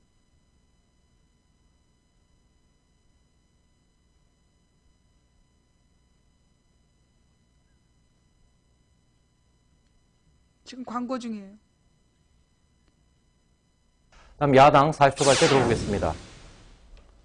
네, 야당 40초 발제 시작하겠습니다. 동교동계 인사들이 재보궐선거를 지원하는 걸로 입장을 정리했습니다. 오늘 현충원에 모여서 이같이 결정을 했는데요. 일단 당의 갈등은 봉합됐지만 선거전에서 뒷심을 발휘할지는 더 두고 봐야 할 것 같습니다. 가볍게, 장난스럽게 말했다. 어제 문재인 대표가 국회의원 정수를 400명 정도로 늘리자는 발언을 했는데 논란이 커지자 이렇게 해명을 했습니다. 글쎄요, 장난스럽게 말했다는 해명이 더 큰 논란을 불러오고 있습니다. 국회가 자원외교 국정조사 기간을 다음 달 2일까지 연장키로 합의했습니다. 오늘이 마지막 날이라 청문회도 못하고 끝난다는 우려가 있었죠. 앞서 새정치연합은 이명박 전 대통령의 청문회 출석을 요구하는 집회를 열기도 했습니다. 문재인 대표가 어제 의원 정수를 400명으로 늘리자는 얘기를 했다는 점을 어제 이 시간에 정치부 회의에서 소개했습니다. 그러면서 이 발언이 앞으로 정치권에서 좀 다음 야당 40초 발제 들어보겠습니다. 잠깐만, 이게 왜 안 가지? 네, 야당 40초 발제 가장 어려운 이 유명한 사람 허경영 씨, 이 사람도 어제 문 대표의 발언은 민심을 제대로 파악하지 못한 발언이다, 이런 지적도 나옵니다. 분위기 파악 못하시네. 자, 논란이 커지자 곧바로 해명을 내놨는데요. 오히려 그 논란을 더 키웠습니다. 들어보시죠. 오늘은 그냥 퍼포먼스로 그냥 가볍게 장난스럽게 한 거죠. 자, 퍼포먼스로 그냥 가볍게, 장난스럽게 그런 이야기를 했다. 글쎄요, 이걸 해명이라고 얘기를 했는데 이 얘기를 들은 사람들 대부분 다 고개가 갸웃거렸습니다. 자, 의원 정수 확대는 말했듯이 민감하고 예민한 문제입니다. 지금 정계 특위에서도 가장 어려운 현안인데요. 이런 문제를 장난처럼 문재인 대표가 가볍게 퍼포먼스로 장난스럽게 한 거죠. 라는 단어는 분명히 얘기했네요. 그죠? 그 말을 한 건 맞아요. 그러면 앞뒤의 이야기가 나와야 돼. 그죠? 이거는 아까 내가 얘기했듯이 장난스럽게 고백할 수 있는 거야. 진심을 장난스럽게 고백할 수 있고 이 퍼포먼스에서 이거 스티커 붙이기였잖아. 스티커 붙이는 거를 장난처럼 했다. 장난스럽게 한 거다. 그 뒤에 가서 진지하게 얘기하겠다는 단어가 있느냐. 예. 딱 요 말만 딴 거 아니야. 그죠? 앞뒤는 같이 나와야 돼요. 그냥 내가 뭐 장난스럽게 얘기하고 뭐 진심이 아니다. 그렇게 얘기했다면 진심이 아니다라고 얘기했으면 이거는 장난이나 마찬가지야. 그죠? 이거는 문재인 대표가 확실하게 얘기를 해야 돼. 이거 지금 이 상황을 봐서는요. 어떤 뜻으로 퍼포먼스가 장난스러웠다는 얘긴지 그 발언이 장난스러웠다는 얘긴지 네. 퍼포먼스가 장난스러웠다는 건지 그 발언이 장난스러웠다는 얘긴지 지금 기자들은 그 발언이 장난스러웠다라고 지금 다 보도하고 있어. 예. 그런데 퍼포먼스였겠지? 그렇게 하면 안 돼요.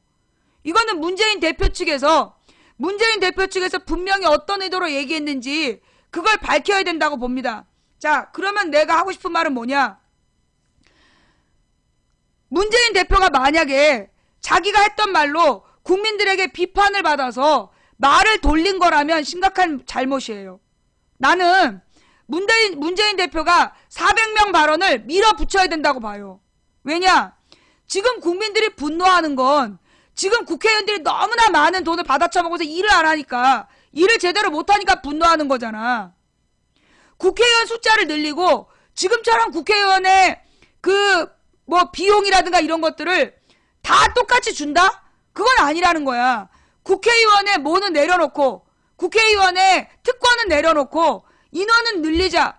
그게 옳다. 그렇게 소신 있게 발언하고 나아가야지. 국민들이 반대한다고 장난스럽게 얘기한 거라고 변명하고 갔다면 그건 문제스럽지 않은 거예요. 예. 13분 45초에 좀 더 길게 나와요? 뭐 추가 비용 입니까? 이 현행보다 증언할 수는 없다라는 입장을 분명히 더 큰 논란을 부른 야기했다는 거죠. 해명이 문제였는데 일단 해명 한번 들어보실까요? 오늘은 그게 하나 이제 퍼포먼스였으니까요. 제가 가볍게 그냥 그렇게 한 거고 의원 정수에 관한 제 나름대로 생각이 있는데 오늘은 그걸 말씀드리면 이게 정책 엑스포에서 우리 가심들이 이렇게 넘어가게 되니까 그것은 다음에 제가 더 준비해서 말씀드리겠습니다. 오늘은 그냥 퍼포먼스로 그냥 가볍게 장난스럽게 한 거죠. 해명이 문제라는 겁니다. 이를테면 다시 한번 들어봅시다. 현행보다 증언할 수는 없다라는 입장을 분명히 밝혔고요. 주로 이제 문 대표가 이런 발언을 한 뒤에 막 그 정치권에서 문제가 생기니까 해명을 한다고 내놨는데 이 해명이 또다시 논란을 부르는 더 큰 논란을 부른 야기했다는 거죠. 해명이 문제였는데 일단 해명 한번 들어보실까요? 오늘은 그게 하나 이제 퍼포먼스였으니까요. 제가 가볍게 그냥 그렇게 한 거고 의원 정수에 관한 제 나름대로 생각이 있는데 오늘은 그걸 말씀드리면 이게 정책 엑스포에서 우리 가심들이 이렇게 넘어가게 되니까 그것은 다음에 제가 더 준비해서 말씀드리겠습니다. 오늘은 그냥 퍼포먼스로 그냥 가볍게 장난스럽게 한 거죠.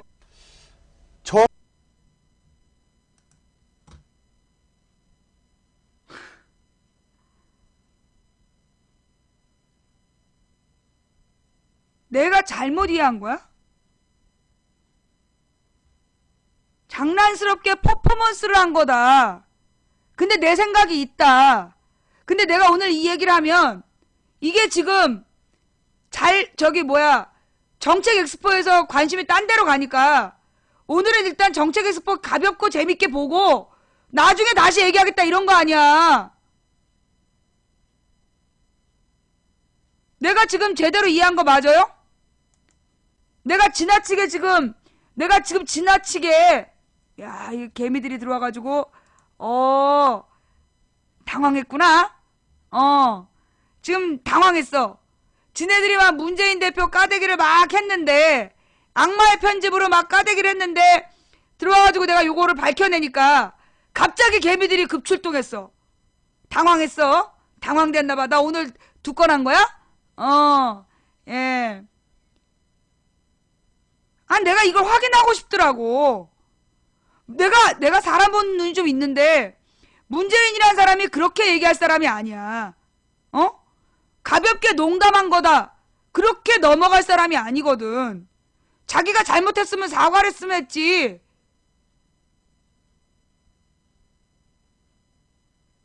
지금 우리가 정확히 본 거죠. 지금 저 말을 가지고 이 기레기들, 언내기들이 가벼운 농담을 한 거라고 변명을 했다. 내가 지금 잘못 이해한 거예요? 내가 과도한 해석한 거야?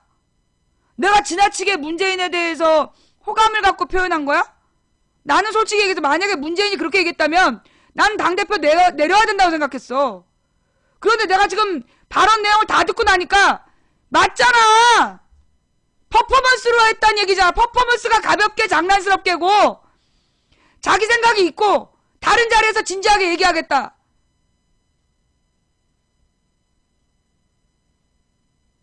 여러분, 망치 부인이 제대로 해석한 것 같다라고 생각되시면 엄지손가락.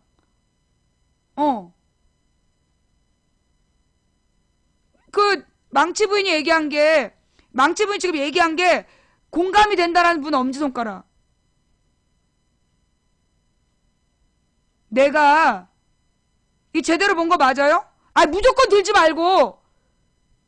나는 저건 문재인 대표가 가볍게 장난스럽게라는 거 퍼포먼스를 가볍고 장난스럽게라고 얘기한 거고 핵심적인 내용은 지금은 정책 엑스포 중이니까 정족수에 대한 내 생각을 다음에 자세히 얘기하겠다.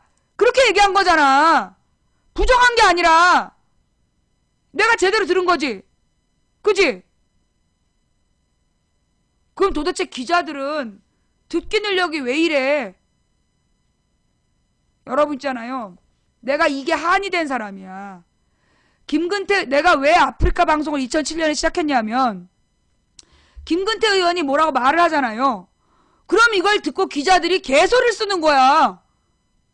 김근태 의원이 한 말을 조중동이 쓰는 거하고 한겨레 경향 오마이가 쓰는 게 전혀 달라.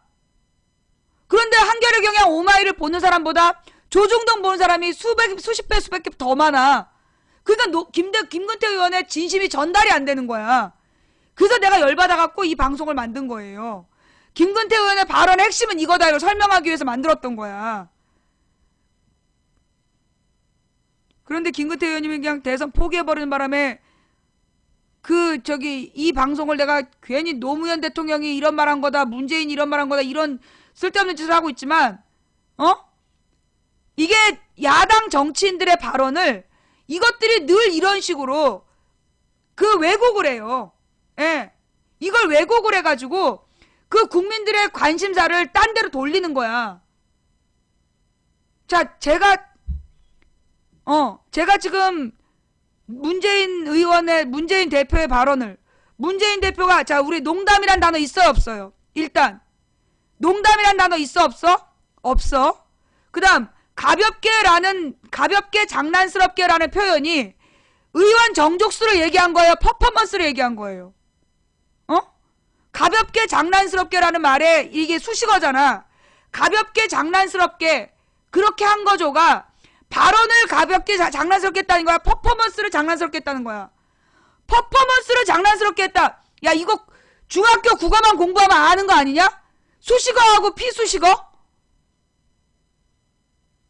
나 진짜 열받네. 그런 줄도 모르고 문재인한테 욕을 바가지로 한 거 아니야. 내가 아까 벚꽃 들어오면서 발언을 해도 똑바로 해야지. 이 사람이 장난하나. 문재인 대표님께 아까 벚꽃길에서 욕한 거 잘못했다는 말씀 전하면서 내가 드러내놓고 문재인한테 막 쌍욕은 안 했지. 그냥 시발시발 그러고 누구한테 시발시발한지 표현 안 했지. 말을 그러니까 이게 문재인 대표가 내가 그래서 문재인 대표 되면 안 된다 그런 거야. 문재인 대표가 되면 이런 식으로 얼마나 기가 막혀. 싹 편집해갖고 아까 이게요 뭐냐면 낙인 효과예요. 이게 낙인 효과인데 이 보도에서 앞부분에 가볍게 장난스럽게 한 거죠라는 걸 딱 띄워서 보여줬지. 그리고 뒤에 가서 보여주면 가볍게 장난스럽게라는 말이 딱 선입견으로 박혀서 뒤에 얘기한 내용이 안 들려요.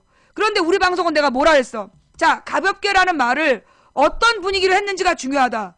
농담이라고 했느냐 아니면 퍼포먼스가 가볍다라고 얘기한 거냐, 정확하게 진위를 파악하고 들어야 된다라고 내가 얘기한 다음에 들은 거랑 앞에서 가볍게 장난스럽게 얘기한 거예요라는 곧 똑 띄어서 그걸로 선입견을 딱 주고 저 뉴스를 본 사람들은 다 같이 나쁘게 욕했을 거 아니야. 이게 낙인 효과라는 거야. 내가 이래서 문재인 대표되면 안 된다는 건데 문재인이라는 사람이 약지를 못해. 내가 문재인 당대표 반대했던 이유, 야가 빠진 사람은요 물어보는 의도를 정확히 파악해서 조심해. 근데 문재인이라는 사람은 자기가 처음부터 끝까지 성직자처럼 살아온 사람이라 자기의 진위를 상대방이 알 거라고 생각해. 그런 사람이 밥이 되는 거야.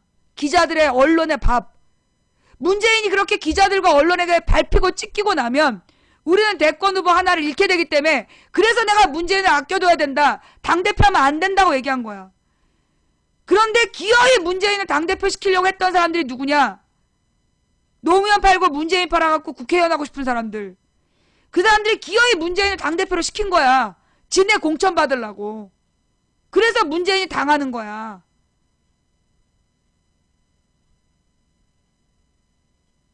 내 말이 무슨 얘기인지 알겠어요? 내가 왜 문재인에 대해서 당대표하면 안 된다고 얘기했냐? 무능해서? 능력이 없어서가 아니라 그 사람이 본질적으로 말을 돌려서 할 줄 몰라. 돌려치고 후려쳐서 유리하게 말하는 사람이 아니라 진심만 말하는 사람이야. 김근태가 그랬어. 그래서 늘 밥이었어. 언론의 밥. 그래서 문재인이 당대표 되면 안 된다고 얘기한 거야. 노출되면 될수록 상처를 입어. 기어이 문재인을 당대표 만들어갖고 공천 받으려는 인간들이 당대표로 떠민 거야. 그래서 문재인이 이렇게 당하는 거야. 지난 3일 동안, 한 이틀 동안 문재인 얼마나 욕먹었어. 그런데 변명다운 변명도 안 나왔어. 그지? 문재인 측 입장에 대해서 해명하는 기사 하나 제대로 못 봤다고 내가. 지네 공천에만 관심이 있지. 문재인이 욕먹으면 그런 새끼들의 특징이 뭔지 알아? 공천 받으려고 문재인 당대표 시킨 새끼들은 문재인이 욕먹으면 발을 딱 빼. 나는 친문 아니야 이런 식으로. 그러다 문재인이 다시 인기를 얻으면 그때 와서 옆에 붙어. 내가 옛날에 2004년에 많이 봤어. 평상시에 노무현 인기가 올라가면 나는 노무현 사람이야 그러고 막 노무현 팔고 다닌다. 근데 노무현이 욕을 먹잖아. 싹 발 빼. 잠수 타버려. 관계없는 척. 내가 그런 새끼들 많이 봤어. 문재인이 이렇게 당할 때 문재인을 지지한다는 놈들이 어떻게 한마디도 변명을 안 하냐? 내가 문재인 편도 아니고 내가 문재인 대표 지지했던 사람도 아닌데 내가 이거 해명하고 앉아있어 진짜. 아 열받아 진짜 씨.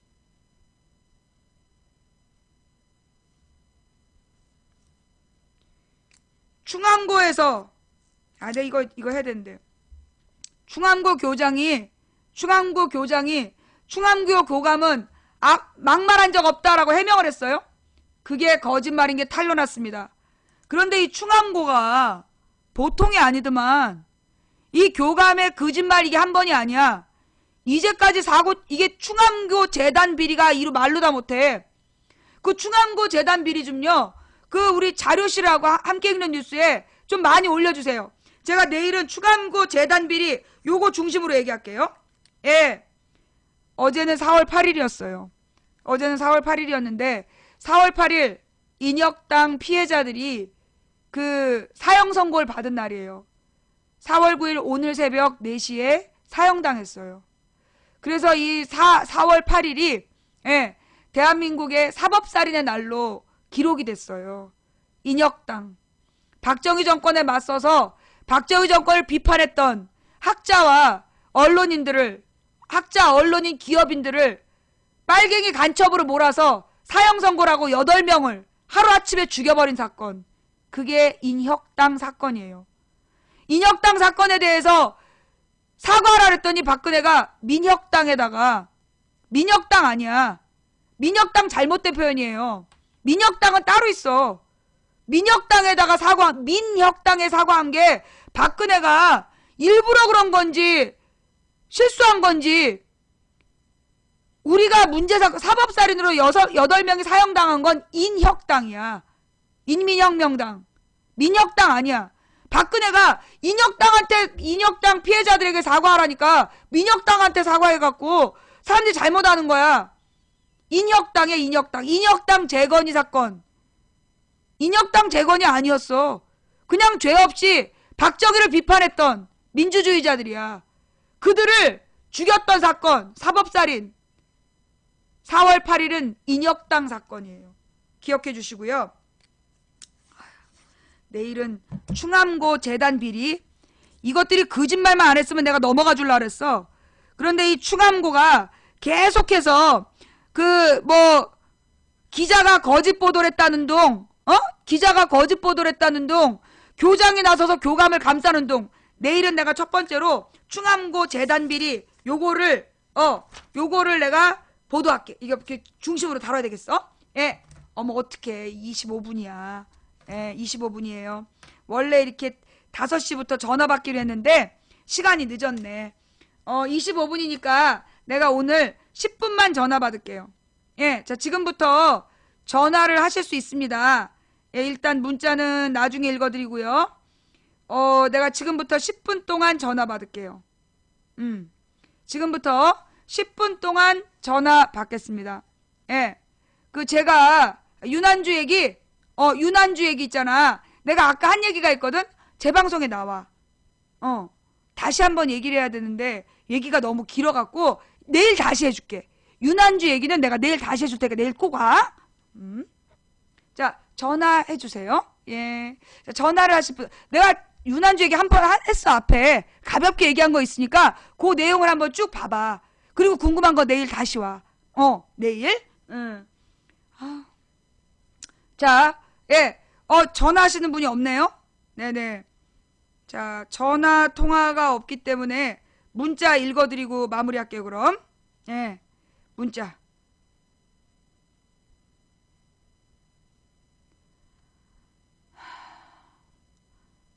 시청 앞에서 만나요. 감사합니다. 네. 지금 전화가 됩니다.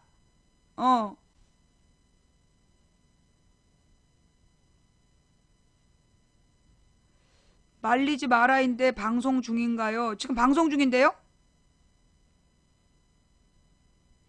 그 다음에 아까 내가 몇 시부터 전화하면 되냐 누가 문자로 물어봐서 5시 이후에 전화할 수 있다 그랬더니 방송 안 보고 5시에 막 전화했나봐. 5시에 막 전화했나봐.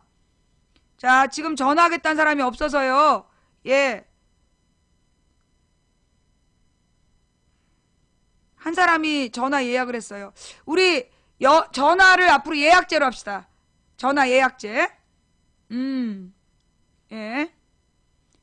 자, 제가 지금부터 10초 정도를 기다릴게요. 예. 10초 정도를 기다려보고 전화 안 오면 없던 일로 할게요. 전화 왔다. 여보세요, 망치 부인입니다. 망치 부인님? 네. 예, 전화 통화돼서 반갑습니다. 예, 반갑습니다. 우리 방송 안 보고 계셨나봐요? 저 보고 있는 건 아니고요. 직장에 있어가지고요. 방송도 안 보는 사람이 전화 왜 했어요? 방송 안 보고 이제 전화를 하고 싶었죠. 그 방송을 안 본 사람 왜 전화를 했냐고. 방송을 안 보면서요? 네, 방송을 보는 사람만 전화하는 거예요. 아니, 방송을 계속 보고 있었죠, 어제까지. 1년 됐어요. 아, 1년 동안 보셨어요? 근데 그럼요, 오늘 왜 세월호- 방송도 안 보면서 전화했어요? 몇 시부터 전화통화 할 수 있냐고 물어보니까 5시부터래요. 네. 그래서 제가 망치 부인님을 접하게 된 게 작년 세월호 때요. 네. 유튜브 통해서 딱 보게 됐는데, 네. 그때 너무 좀 쇼킹했어요. 네. 너무 막, 인터넷상에서, 저도 이제 처음 망치 부인을 접하게 되니까 너무 놀랐어요. 이제 그 이후로, 예. 망치 부인님 방송을 안 보게 되면은 잠이 안 들 정도로 중독이 돼버렸어요. 그래요? 제가 그전까지는 뭐 정치에 관해서도 별로 관심도 없었고요. 네. 그리고 이 교육 문제에 대해서도 별로 관심이 없었는데 저도 68년생이고요. 네. 그리고 중2 아들은 학부모예요. 네. 사는 데는 분당이고 그래서 망치 부인님 어제 얘기하는 것도 들어보니까 망치 부인님 남편께서도 굉장히 예. 남을 행복해주는 그런 스타일이라고 예. 말씀하셨는데 저도 거기 똑같고요. 네. 망치 부인님을 이렇게 안 보게 되면 토요일하고 일요일 되면은 너무 허전해가지고 오히려 월요일 되면 너무 이제 기운이 나는 거 있죠. 아, 그러시군요. 그 정도였거든요. 네. 그래서 이제 근데 저희 집사람도 좋아하는데 네. 아, 이제 예. 교육 문제에 대해서 좀 물어보고 싶어가지고요. 예, 말씀하세요. 망치 부인님 따님께서도 지금 공부를 잘하고 있어서 네. 망치 부인님이 그렇게 크게 걱정을 하지 않으시는 것 같은데 사실 저희 아들도 공부를 좀 많이 못해요. 네. 그래서 이제 그 교육 문제에 대해서 이런 것도 많이 알았는데 네. 그럼 앞으로 어떻게 했으면은 좋을 것 같은지 그런 충고나 그런 걸 좀 들어봤으면 좋겠어요. 일단요. 그 네. 아이의 성적, 애들이요. 공부를 안 하는 게 아니에요. 네. 부모님들은 사실 성적만 보잖아요. 근데 사실은 그렇죠. 애들이 공부를요. 무한 경쟁을 해요. 네. 그러니까 우리 공부를 못한다라는 표현, 그 표현이 네. 옳은지부터 한번 생각해 봐야 된다. 성적이 네. 낮다. 그럴 수 있어요. 공부를 못한다라는 말은 공부할 줄을 모른다는 거고요. 성적이 네. 낮다라는 말은 공부를 했는데 성적이 그 노력한 만큼에 비해서 안 나온다는 얘기잖아요. 그렇죠. 그 표현부터 달리 하셔야 되고요. 또 네. 아이가 정말 공부를 못한다. 즉 글을 못 읽거나 이해력이 떨어지는가. 그 부분을 달리 대처하셔야 되고 성적이 낮다라면 이건 성적이 낮은 원인을 찾아야 돼요. 가령 아이가 지금 다니고 있는 학교가 공부 잘하는 애들만 모여 있다. 거기서 성적이 낮다면 그거 나쁜 거 아니거든요. 근데 공부 못하는 애들만 모여 있는 데서 성적이 낮다. 그럼 공부하기 싫은 거예요. 그럴 때는 아이에게 물어봐야죠. 공부하기 싫으니? 공부해라 그러지 말고 아들은 공부를 어떻게 생각해? 공부하기 싫어? 이렇게 물어보고 아들이 뭐라고 대답하는지 진지하게 한번 귀를 기울여 들어보세요. 보통 부모님 물어봤는데도요. 그냥 중2 사춘기이기 때문에 그냥 혼자서 해야지 이런 식으로 얘기하고 학원도 보냈어요. 보수관도 보냈는데 성적이 안 나와가지고 지금은 또 수학만이라도 개인 교습을 시키거든요.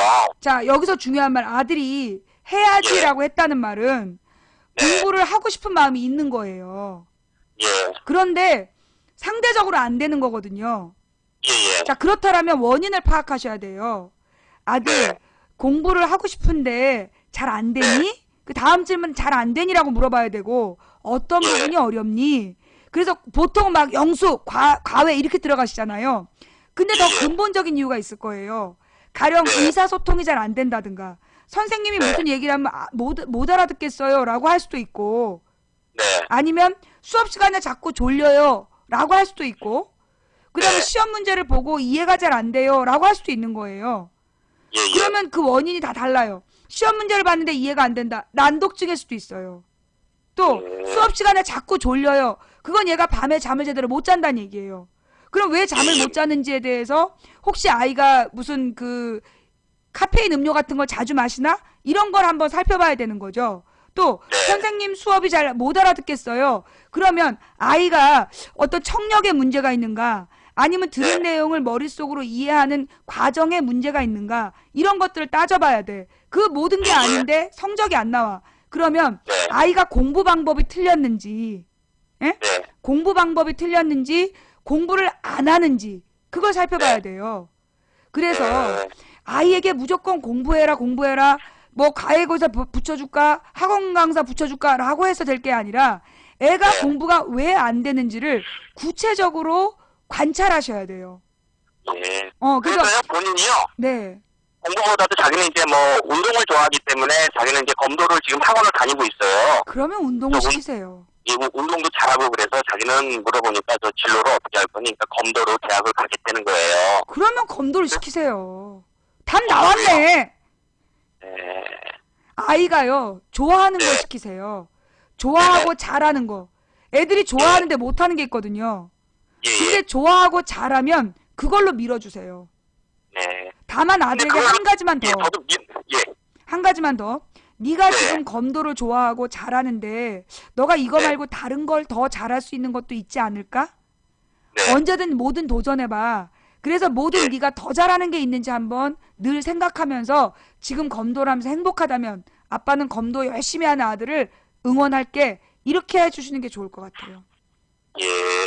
정말 좋은 대답이네요. 도움이 되셨습니까? 네. 그리고 만약에 망치 부인님 따님이 만약에 공부를 못했단 말이에요. 그러면은 망치 부인님은 어떠셨을 것 같아요? 저는 딸한테요. 우리 딸이 사실 중학교 2학년까지 330명 중에 130등을 했어요. 저는 그래도 공부하라는 얘기 한마디도 안 했어요. 엄마는 네가 행복한 게 중요해. 뭐가 좋니? 같이 영화 보고 책 읽고 얘기하고 텔레비 보면서 낄낄거리고 이 대화를 중심으로 했죠. 그리고 인생이라는 건 공부가 다가 아니다. 그렇게 가르쳤어요. 그러니까 애가 공부에 대해 아무 생각 없다가 어느 날 왜 모두가 다 공부하는가에 의심을 갖게 됐고 질문을 했죠. 그래서 제가 답변을 하면서 너가 고3 때 꼭 가고 싶은 과가 있는데 그 과는 원래 공부를 오랫동안 열심히 해온 애들만 가는 거다. 그럴 때 네가 그 너의 가고 싶은 마음을 딱 끊어서 포기할 수만 있으면 되는 거니까 공부하지 마라. 그랬더니만 애가 공부해야 되는 이유를 딱 깨달은 거죠. 그 다음에 지가 막 공부를 한 거거든요. 저는 지금도 공부하라는 얘기 안 해요. 쉬어라. 너무 무리하지 마라. 밥 먹었냐? 저는 그것만 신경 써요. 그럼 애는 그걸 더 좋아해요. 근데 엄마가 만약에 시험 잘 봤니? 기분 나빠하더라고요. 아예 저는 공부에 대해서 일체도 묻지 않아요. 밥 먹었나? 잤나? 맞아요. 건강 상태가 어떤가? 이것만 체크해줘요. 그게 애한테는 그게 왜 그 스트레스 부담이 없는 거야. 애들이 너무 그 공부에 대한 스트레스를 받고 있어. 해도 안 되는 거거든요. 근데 자꾸만 엄마나 선생님이 성적을 물어보고 열심히 하냐고 물어보면 애들은 거기서 스트레스를 더 배로 받는 거예요. 잘하고 싶은데 안 되는 걸 그 자꾸만 물어보지 마라. 그냥 아들 오늘 행복했니? 아들 오늘 네가 인격적으로 더 성숙한 것 같니? 그런 부분들을 이야기하시고 주로 대화, 인간적 대화를 많이 하세요. 인간적 대화를 많이 하다 보면 아들도 왜 인간은 어떤 존재인가 어떻게 살아야 될 것인가를 고민하면 지가 무엇을 해야 될지 스스로 깨달아요. 스스로 깨달은 아이들이 자기 길을 찾아가요. 너무나 좋은 말씀입니다. 네, 도움이 되셨기 바랍니다. 그리고 매일 신청하고 응원 드릴게요. 네네, 고맙습니다. 추천 꼭 감사합니다. 부탁드릴게요. 네, 감사합니다. 안녕히 계세요. 자,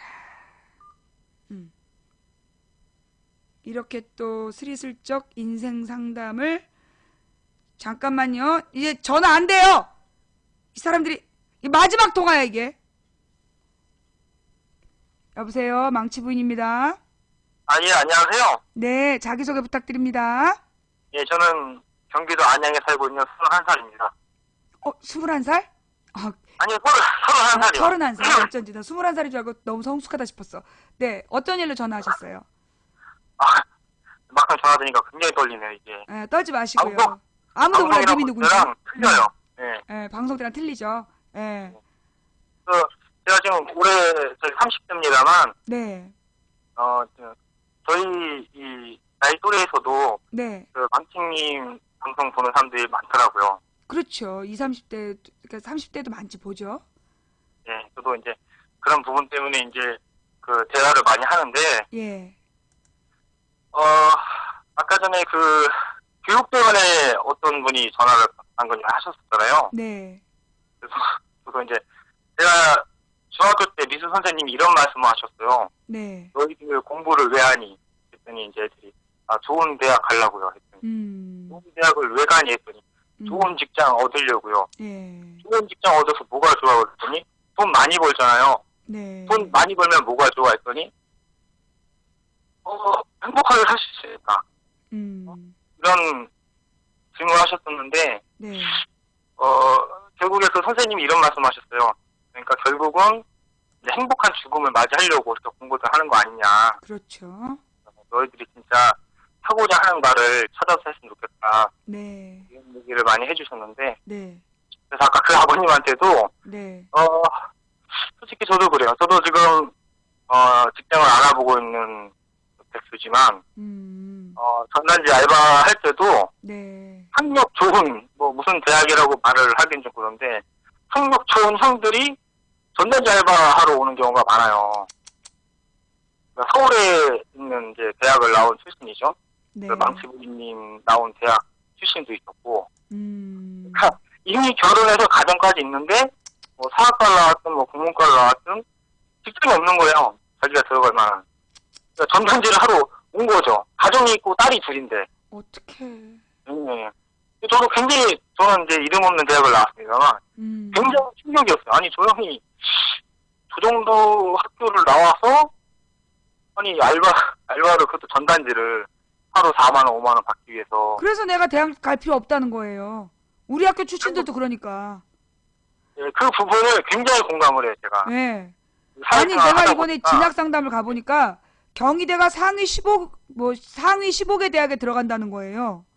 상위 15개 대학 나오면 뭐하냐고. 전단지 돌리는데 뭐하러 애들 대학을 보내. 말씀하세요. 예, 그래서 저도 현재로서는 이제 현실 불가능한 얘기지만 결혼을 해서 자녀를 낳으면은 대학을 안 보내고 네. 굳이 가겠다고 그러면 이제 대학을 보내주고 네. 안 간다고 그러면은 전에 망치부님께서 말씀하신 것처럼 예. 1년 동안 예. 해외 여행을 시켜주는 걸로. 그렇죠. 그 음식이 굉장히 달라지더라고요. 이제 저는 이제 지방 환경이 불우해가지고 어릴 때 동생이 네. 독일로 입양을 갔어요. 근데 이 동생이 친척집으로 입양을 간 거라서 거기서 굉장히 힘들게 생활했어요. 독일이 그 인종차별이 굉장히 심한 나라더라고요, 보니까. 예. 자기 나라서 그 밑에 이제 그 백인, 이제 독일 밑에 백인 있고, 흑인 있고, 애완견 있고, 그 밑에 아시아. 학교를 갔는데 학교 선생님이 제 동생 보고 냄새가 난다고. 어머.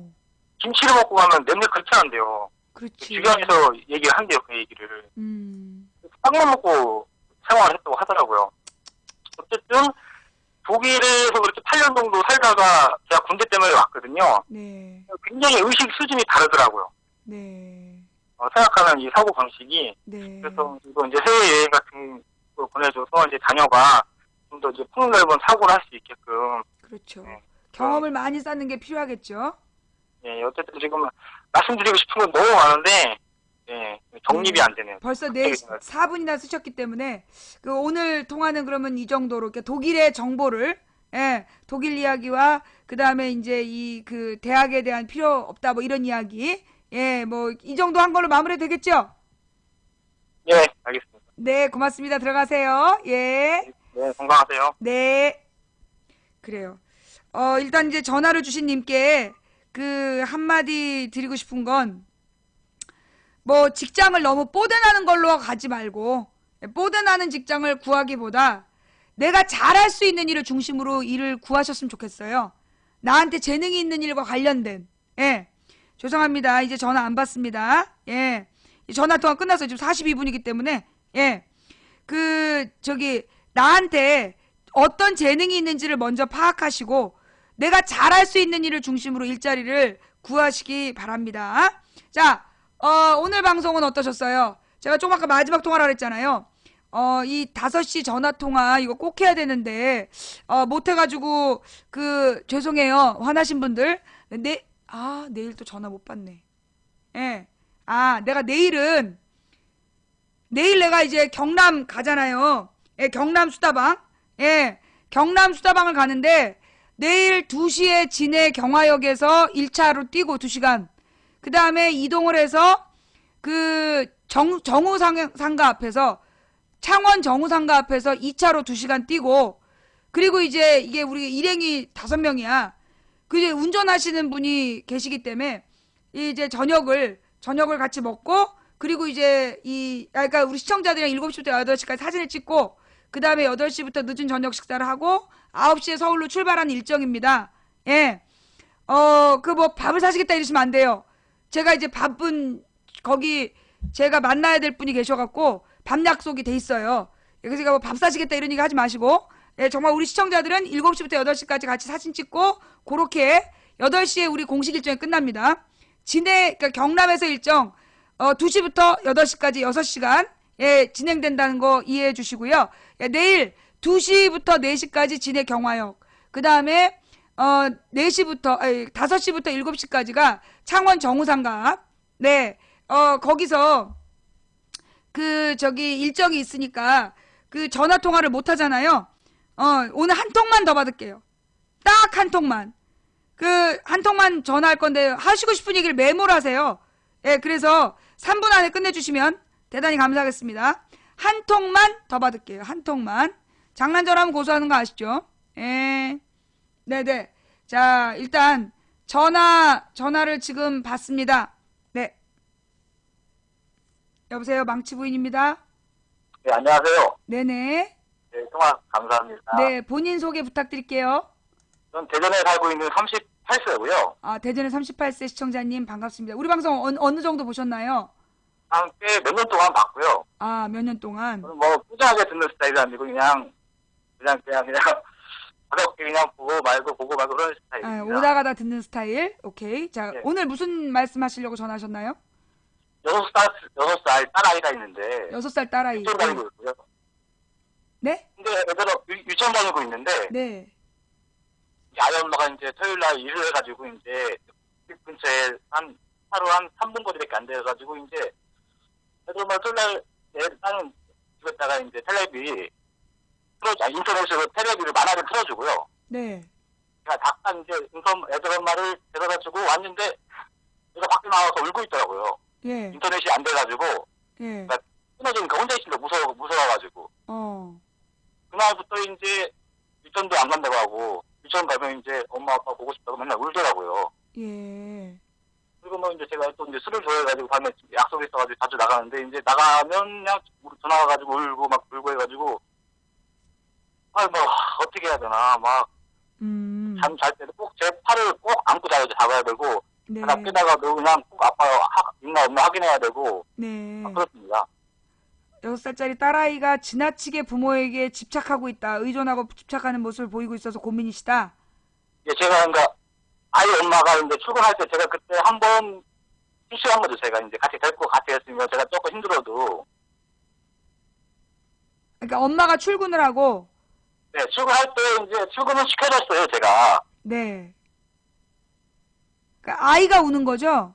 그 아이가 이제 저희가 없이 이제 놀래가지고 이제 인터넷이 끊어지니까 이제 하나도 안 나오고 그러니까 무서워가지고 밖에 나와서 막 이제 있더라고요, 울면서. 그러니까 아내를 죄송해요, 제가 잘 못 알아들어갖고, 그러니까 아내를 한번 출근을 시켜줬는데 아이가 네. 인터넷이 끊어져서 울고불고 있더니 그 뒤로 그 아빠랑 헤어지는 걸 싫어하고 막 잠잘 때도 아빠를 붙들고 자고 그런다. 뭐 이런 말씀이신 거죠? 네, 맞습니다. 아, 그래요. 그런데 그러니까 저한테 그걸 어떻게 해야 되느냐? 그걸 물어보는 어떻게 하면은 아이를 안정시키면서 이제 잘 이렇게 원래 활발하고 잘 노는 애인데 네. 그 이후부터 이제 많이 이제 저희 부모한테 막 의존하려고 하고 막 그러고 있거든요. 그러면서 유치원에 안 가겠다 그래요. 아니 가면은 이제 잠깐 이제 뭐라고 해야 되나 종일 가는 전까지는 잘 참고 있다가 이제 종일 애들 다 가게 되면 이제 다 엄마 아빠도 오고 있으니까 막 그러니까 막 그때부터 막 한 시간 정도 울고 그런다고 합니다. 자, 그렇다라면 네. 이거는 사실 이제 아이가요. 그 네. 엄마 아빠한테 지나치게 의존적인 게 아니라 모든 아이들이 그래요. 예. 애들이 사실 그 유치원에 가서 종일반 그거 얼마나 네. 힘든 거예요. 애들에게 그렇죠. 너무나 잔혹하죠. 그런데다가 이게 엄마 아빠가 늦게 오시잖아요. 네. 그죠? 늦게 와서 아이가 종일반 중에서도 그 보통 부모들이 맞벌이를 하시면 애를 가장 마지막 시간까지 아이를 맡겨두거든요. 보통 그러시잖아요. 네, 그렇죠. 그러니까 그러다 보면 아이는 점점 애들이 없어지고 자기 혼자 남겨지는 것에 대한 두려움이 있는 거예요. 혼자 남겨지는 것에 대한 두려움. 그렇죠. 그리고 어쩌면 이 아이가 유치원에서 엄마 아빠가 늦게 오는데 혼자서 긴 시간을 있었을 수도 있어요. 그게 두려웠던 경험이 됐을 수도 있는 거거든요. 그래서 엄마를 데려다 주고 자기 혼자 있는 그 시간이 그래서 두렵고 무서웠던 거예요. 그러니까 아이가 정신적으로 충격을 받은 거죠. 이럴 때는 제가 볼 때는 그 종일반에다가 계속 아이를 두는 것보다 아이의 상태가 나아질 때까지 맞벌이 부부니까 어쩔 수 없지만 어쩔 수 없이 아이를 일찍 찾아올 수 없다면 그 조부모님께라든가 아니면 믿을 만한 친구 집, 가령 아이의 친구가 있잖아요. 아이의 친구 부부에게 부탁을 해서라도 아이를 데려갈 때 같이 데려가 달라. 그리고 어느 정도의 비용을 계산하더라도 그래서 애가 종일반으로 끝까지 남아있지 않고 누군가 같이 있어주는 사람이 있다라는 그러니까 이제 뭐 그 친인척이나 친구들에게 아이를 종일반에 끝까지 있게 하지 말고 같이 갈 때 데려갈 수 있게끔 하시는 거. 그래서 아이가 혼자 남겨지는 것에 대한 두려움을 극복할 수 있게 해주시는 게 중요하고요. 그 다음에 엄마 아빠가 이 아이가 지금 느끼는 거, 애가 그렇게 막 집착할 때는 엄마나 아빠가 아이를 대하는 자세에 문제가 있다는 거예요. 애가 기본적으로 엄마나 아빠가 자기를 진짜 안 좋아한다라고 느낄 때 더 집착해요. 아하. 그래서 어떻게 보면 불같은 성격이라 예. 딸아이가 이거 조금만 잘못해도 밥 먹을 때 조금만 잘못해도 막 많이 크게 혼내거든요. 그러니까 그렇게 애를 많이 혼내면 안 돼요. 지금 애 상태가 굉장히 불안정하거든요. 네. 아이 상태가 이렇게 불안정한 건 아빠나 엄마가 기본적으로 애정 표현이 부족하고 6살밖에 안 된 애를 혼자 두고 아내를 출근시켰다. 솔직히 이거 외국에서는요. 애 뺏기는 일이에요. 그거 아세요? 13세 미만의 아동을 집에 혼자 두고 부모가 집을 비우면 다른 나라에서는 아이를 그냥 뺏어가요. 부모 자격 없다고. 잘못하신 거예요. 근데 지금 아빠가 그런 일이 있었는데 애가 인터넷이 끊겼다고 울다 이렇게 생각하시잖아요. 이게 무슨 얘기냐면 엄마 아빠가 지금 아이의 상태에 대한 이해가 너무 부족하고 아이의 심리를 지금 전혀 모르는 거야. 두 사람이 잘못한 거야. 아니 엄마가 혼자 저기 출근을 못해? 6살짜리 애한테 인터넷을 틀어놓고 출근하는 게 말이 돼요? 그거 아동학대예요. 우리는 지금 물론 우리는 좀 심하지만 우리는 딸 혼자 두지 않아요. 우리가 딸 혼자 두기 시작한 거 15살 이후에 1시간이나 2시간 정도만 혼자 두지 절대 혼자 두지 않아요. 어떤 애가 혼자 있는 걸 감당을 해. 특히 요즘처럼 이렇게 무남 동료 키우시는 분들이 그렇게 하면 절대로 안 되는 거예요. 우선은 제가 볼 때 두 분이 잘못하신 겁니다. 애가 문제 있는 게 아니라 부모님의 자세에 문제가 있는 거야. 아이가 당연히 두려워하는 상황인데 그 두려워하는 거를 왜 두려워하는지 모르고 있고 애는 지금 애정결핍 상태예요. 그래서 아빠나 엄마에게 집착하는 거거든요. 이 문제를 해결하는 방법은 딱 하나예요. 엄마나 아빠가 다른 애들보다 일찍 찾아오는 거. 두 분이 뭐 월급이 깎이더라도 지금 애 이때 잘 못 잡아주면요. 평생 이 아이가 짐이 되십니다. 돈보다 술자리보다 중요한 게 아이예요. 그래서 지금은 아빠가 지금부터 당분간 아이의 상태가 나아질 때까지 술자리 일트 나가지 마시고 최대한 칼퇴근하시고 아이를 돌보시는 게 중요해서 변함없이 엄마 아빠가 네 옆에 있어라는 마음의 안정감을 주는 게 필요합니다. 그리고 보니까 엄마가 아이에 대한 마음이 없는 것 같아. 어떻게 6살짜리 애를 혼자 두고 아빠한테 출근시켜달라는 얘기가 나와. 이건 내가 볼 때 엄마가 아이에게 애정 표현 안 하고 있다는 뜻이에요. 이거는 엄마의 자세가 좀 바뀌어야 될 문제야. 그래서 그리고 애가 아빠한테 막 매달린다는 거 아빠가 엄해서 더 그래. 애가 매달리는 건 엄한 사람에게 매달립니다. 근데 지금 아이의 상태는 전형적으로 애정결핍 상태고요. 그건 엄마가 아이에 대한 애정 표현 안 하고 있다는 뜻이에요. 그래서 부부가 진지하게 이 딸아이가 지금 굉장히 중요할 때고 요즘은 6살에서 7살에 성격이 결정이 돼요. 그러니까 이때 잘못 보내. 왜 7살 때려 죽이고 싶죠? 7살이라는 얘기가 있잖아요. 네. 이때 자아가 굉장히 정립되는 때인데 이때 부모가 잘못해주면 애가 평생 문제를 겪어요. 그래서 어떤 애정을 보여야 될까요, 저희? 지금 엄마 아빠가 무조건 아이와 시간을 많이 보내셔야 돼요. 많이 아이의 눈빛을 엄마 아빠가 번갈아서 눈빛을 바라보면서 아이가 뭐가 힘든지 아이의 이야기를 충분히 들어주셔야 돼요.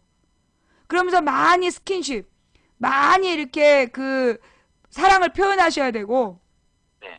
지금 우리 시청자들도 의견을 얘기하는데, 그 엄마가 아이에게 애정을 못 갖을 때는, 애정 표현이 서투를 때는 엄마한테 심리적인 문제가 있거나 아니면 아빠가 엄마에게 잘 못할 때예요. 엄마 마음이 떴을 때, 남편도 자녀도 버리고 싶을 때, 그때 엄마가 애한테 잘 못하거든요. 아이 엄마가 지금 이제 둘째를 임신해가지고 제가 둘째를 임신했구나. 그 그 얘기를 제일 먼저 해야지. 아, 그런가요? 모든 문제는 한 방이야. 둘째 임신하면 안 그럴 애가 없어요. 동생이 생긴다 그러면 6살짜리 애들이 정보력이 얼마나 좋은지 몰라. 어? 6살 정도 되면 애들끼리 유치원에서 정보가 빠네. 야, 너 동생 생기면 넌 이제 황이야. 네 인생 끝났어. 애들이 그래. 그래서 지금 딸이 막 집착하는 건 동생이 생겨서예요. 아, 그렇습니까? 네. 모든 문제 그게 원인이야. 이 아빠가 진짜 아빠 육아책 안 보죠. 저 안 봤습니다. 그게 문제야. 지금부터 아빠가 정신 차리고 육아책을 보세요. 알겠습니다. 서점에 가서 육아책을 보시고요. 특히 지금 첫째 아이에게 필요한 건 뭐냐 하면 엄마 아빠가 정말 사랑하는 게 너다. 동생이 생기는 거는 엄마 아빠가 동생을 갖는 이유는 엄마 아빠가 혹시 나중에 너를 지켜줄 수 없을 때 네가 너무너무 심심하고 외로울까 봐 동생을 낳는 거다. 동생이 태어나면 너보다 약하기 때문에 엄마 아빠가 동생을 돌봐야겠지만 우리의 첫 마음은 영원히 네가 가장 크다. 그 얘기를 끊임없이 해줘야 돼요. 애가 지금 동생이 생겨서 엄마 아빠 사랑을 뺏길까 봐 지금 나타난 현상이에요. 동생이 생겨도 동생은 중요하지 않다. 네가 중요하다. 그 얘기를 끊임없이 해주시고요. 그 다음에 엄마 아빠가 애가 태어난 다음에 둘이서 같이 둘째를 바라보면서 딸을 소외시키면 안 돼. 그냥 게임 끝이야 그럼. 반드시 번갈아 보셔야 돼요. 엄마가 둘째를 보면 아빠는 첫째를 보고 아빠가 둘째를 볼 때 엄마가 첫째를 보고 그래서 반드시 부모가 독립적으로 첫째 아이하고만의 독립된 시간을 가지셔야 돼요. 어영부영 넷이서 몰려다니다 보면 반드시 애가 첫째 키울 때 모르는 재롱을 피워. 둘째들은 본능적으로 부모의 사랑을 쟁취할 수 있는 코드를 갖고 태어나.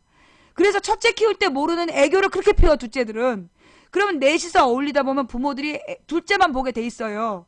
그때 첫째의 마음에 지울 수 없는 상처가 남는 거야. 그래서 반드시 첫 아이하고만 그 독점적인 시간을 가지셔야 돼요. 그래야 이 아이가 엄마 아빠가 날 사랑하는구나 라는 걸 알게 되는 거예요. 알겠습니다. 예. 그래서 지금부터 육아책을 사가지고 그 다양한 아이들의 아동 심리에 대해서 부모가 연구해야 돼요. 그래야 아이를 잘 키우는 겁니다. 알겠습니다. 예, 그래요. 저기 오늘 전화가 좀 도움이 되셨어요? 아유, 감사하게 잘 들었습니다. 예, 도움이 되셨다면 다행이고 다음부터는 인생 상담하면 안 돼요. 네, 알겠습니다. 네, 고맙습니다. 들어가세요. 예. 네, 고맙습니다. 감사합니다. 네. 이 인간들이 말이에요. 예. 이런 식으로 이 인생 상담으로 물고 들어오나? 이 영악한 시청자들이 말이야. 내가 인생 상담 안 된다고 그랬지? 육아에 대한 질문이 있습니다. 뭐 교육에 대한 질문이 있습니다. 아니 인간들이 이런 식으로 이런 식으로 인생 상담으로 밀고 들어오나 이래? 와, 그래요. 자, 죄송해요. 지금까지 퇴근 못 하시는 분들께 죄송하고요. 사실 이렇게 그냥 우리 이렇게 인생 상담을 그냥 하나 넣을까? 그냥 어느 날 하루는 인생 상담 전화만 받는 걸로. 5시부터 6시까지 인생 상담 전화 받는 걸로, 오늘이 목요일이니까 매주 목요일 저녁은, 아니 다음 주는 아니겠다. 다음 주가 좀 안 되겠고, 인생 상담 코너를 이제 4월 셋째 주부터 그 전화 하루는 인생 상담만 받는 걸로, 일주일에 한 번만. 일주일에 한 번만. 내 이렇게, 나 진짜 당한 것 같아. 오늘 방송 어떠셨어요? 볼만하셨어요? 내가 그 자라보고 놀래갖고 막 그 남자가 전화해서 망치 부인 없으면 못 살아 이런 얘기를 하면 내가 일단 이렇게 팔다리가 약간 저려. 막 긴장이 되면서 막 그 두려움에 몰려오는 거야. 그러니까 이 아내가 있다는 얘기를 해주니까 내가 이제 막 풀리더라고. 미안해요. 이렇습니다. 어느 나라나 그 정치인의 수준은 그 나라 국민의 수준을 반영한다. 대한민국이 모든 면에서 우수한데 정치인의 수준이 떨어져요. 이건 우리 국민들이 정치인을 보는 안목이 없기 때문이다. 그래서 제가 방송하는 목적은 국민들이 정치인을 바라보는 안목을 높이기 위해서, 밭을 갈기 위해서 이 방송을 하고 있습니다. 대한민국의 모든 국민이 고등학교 사회탐구 교과서의 내용을 숙지하는 그날까지. 그래서 온 국민이 똑같이 당신의 소원이 무엇입니까? 상식이 통하는 합리적인 민주사회요 라고 이야기하는 그날까지 망치부인의 방송은 접지 못하고 계속 갈 겁니다. 꿈이 너무 큰 거 아니야? 꿈이 클 수도 있죠. 한 사람이 꾸는 꿈은 꿈일 뿐이지만 백인이 꾸고 만인이 꾸면 현실이 된답니다. 원래 세상에는 길이 없었답니다. 그런데 많은 사람들이 지나다니면서 길이 되었다고 하지요. 우리가 가는 길은 성공에 보장된 승리가 확실한 갈만한 길이라서 가는 것이 아니라 가야 할 길이라서 간다. 된다고 믿든 안 된다고 믿든 당신의 믿음대로 될 것이다. 하지만 누군가 간절히 소망하면 온 우주가 그의 소망을 위해 움직이기 시작한다.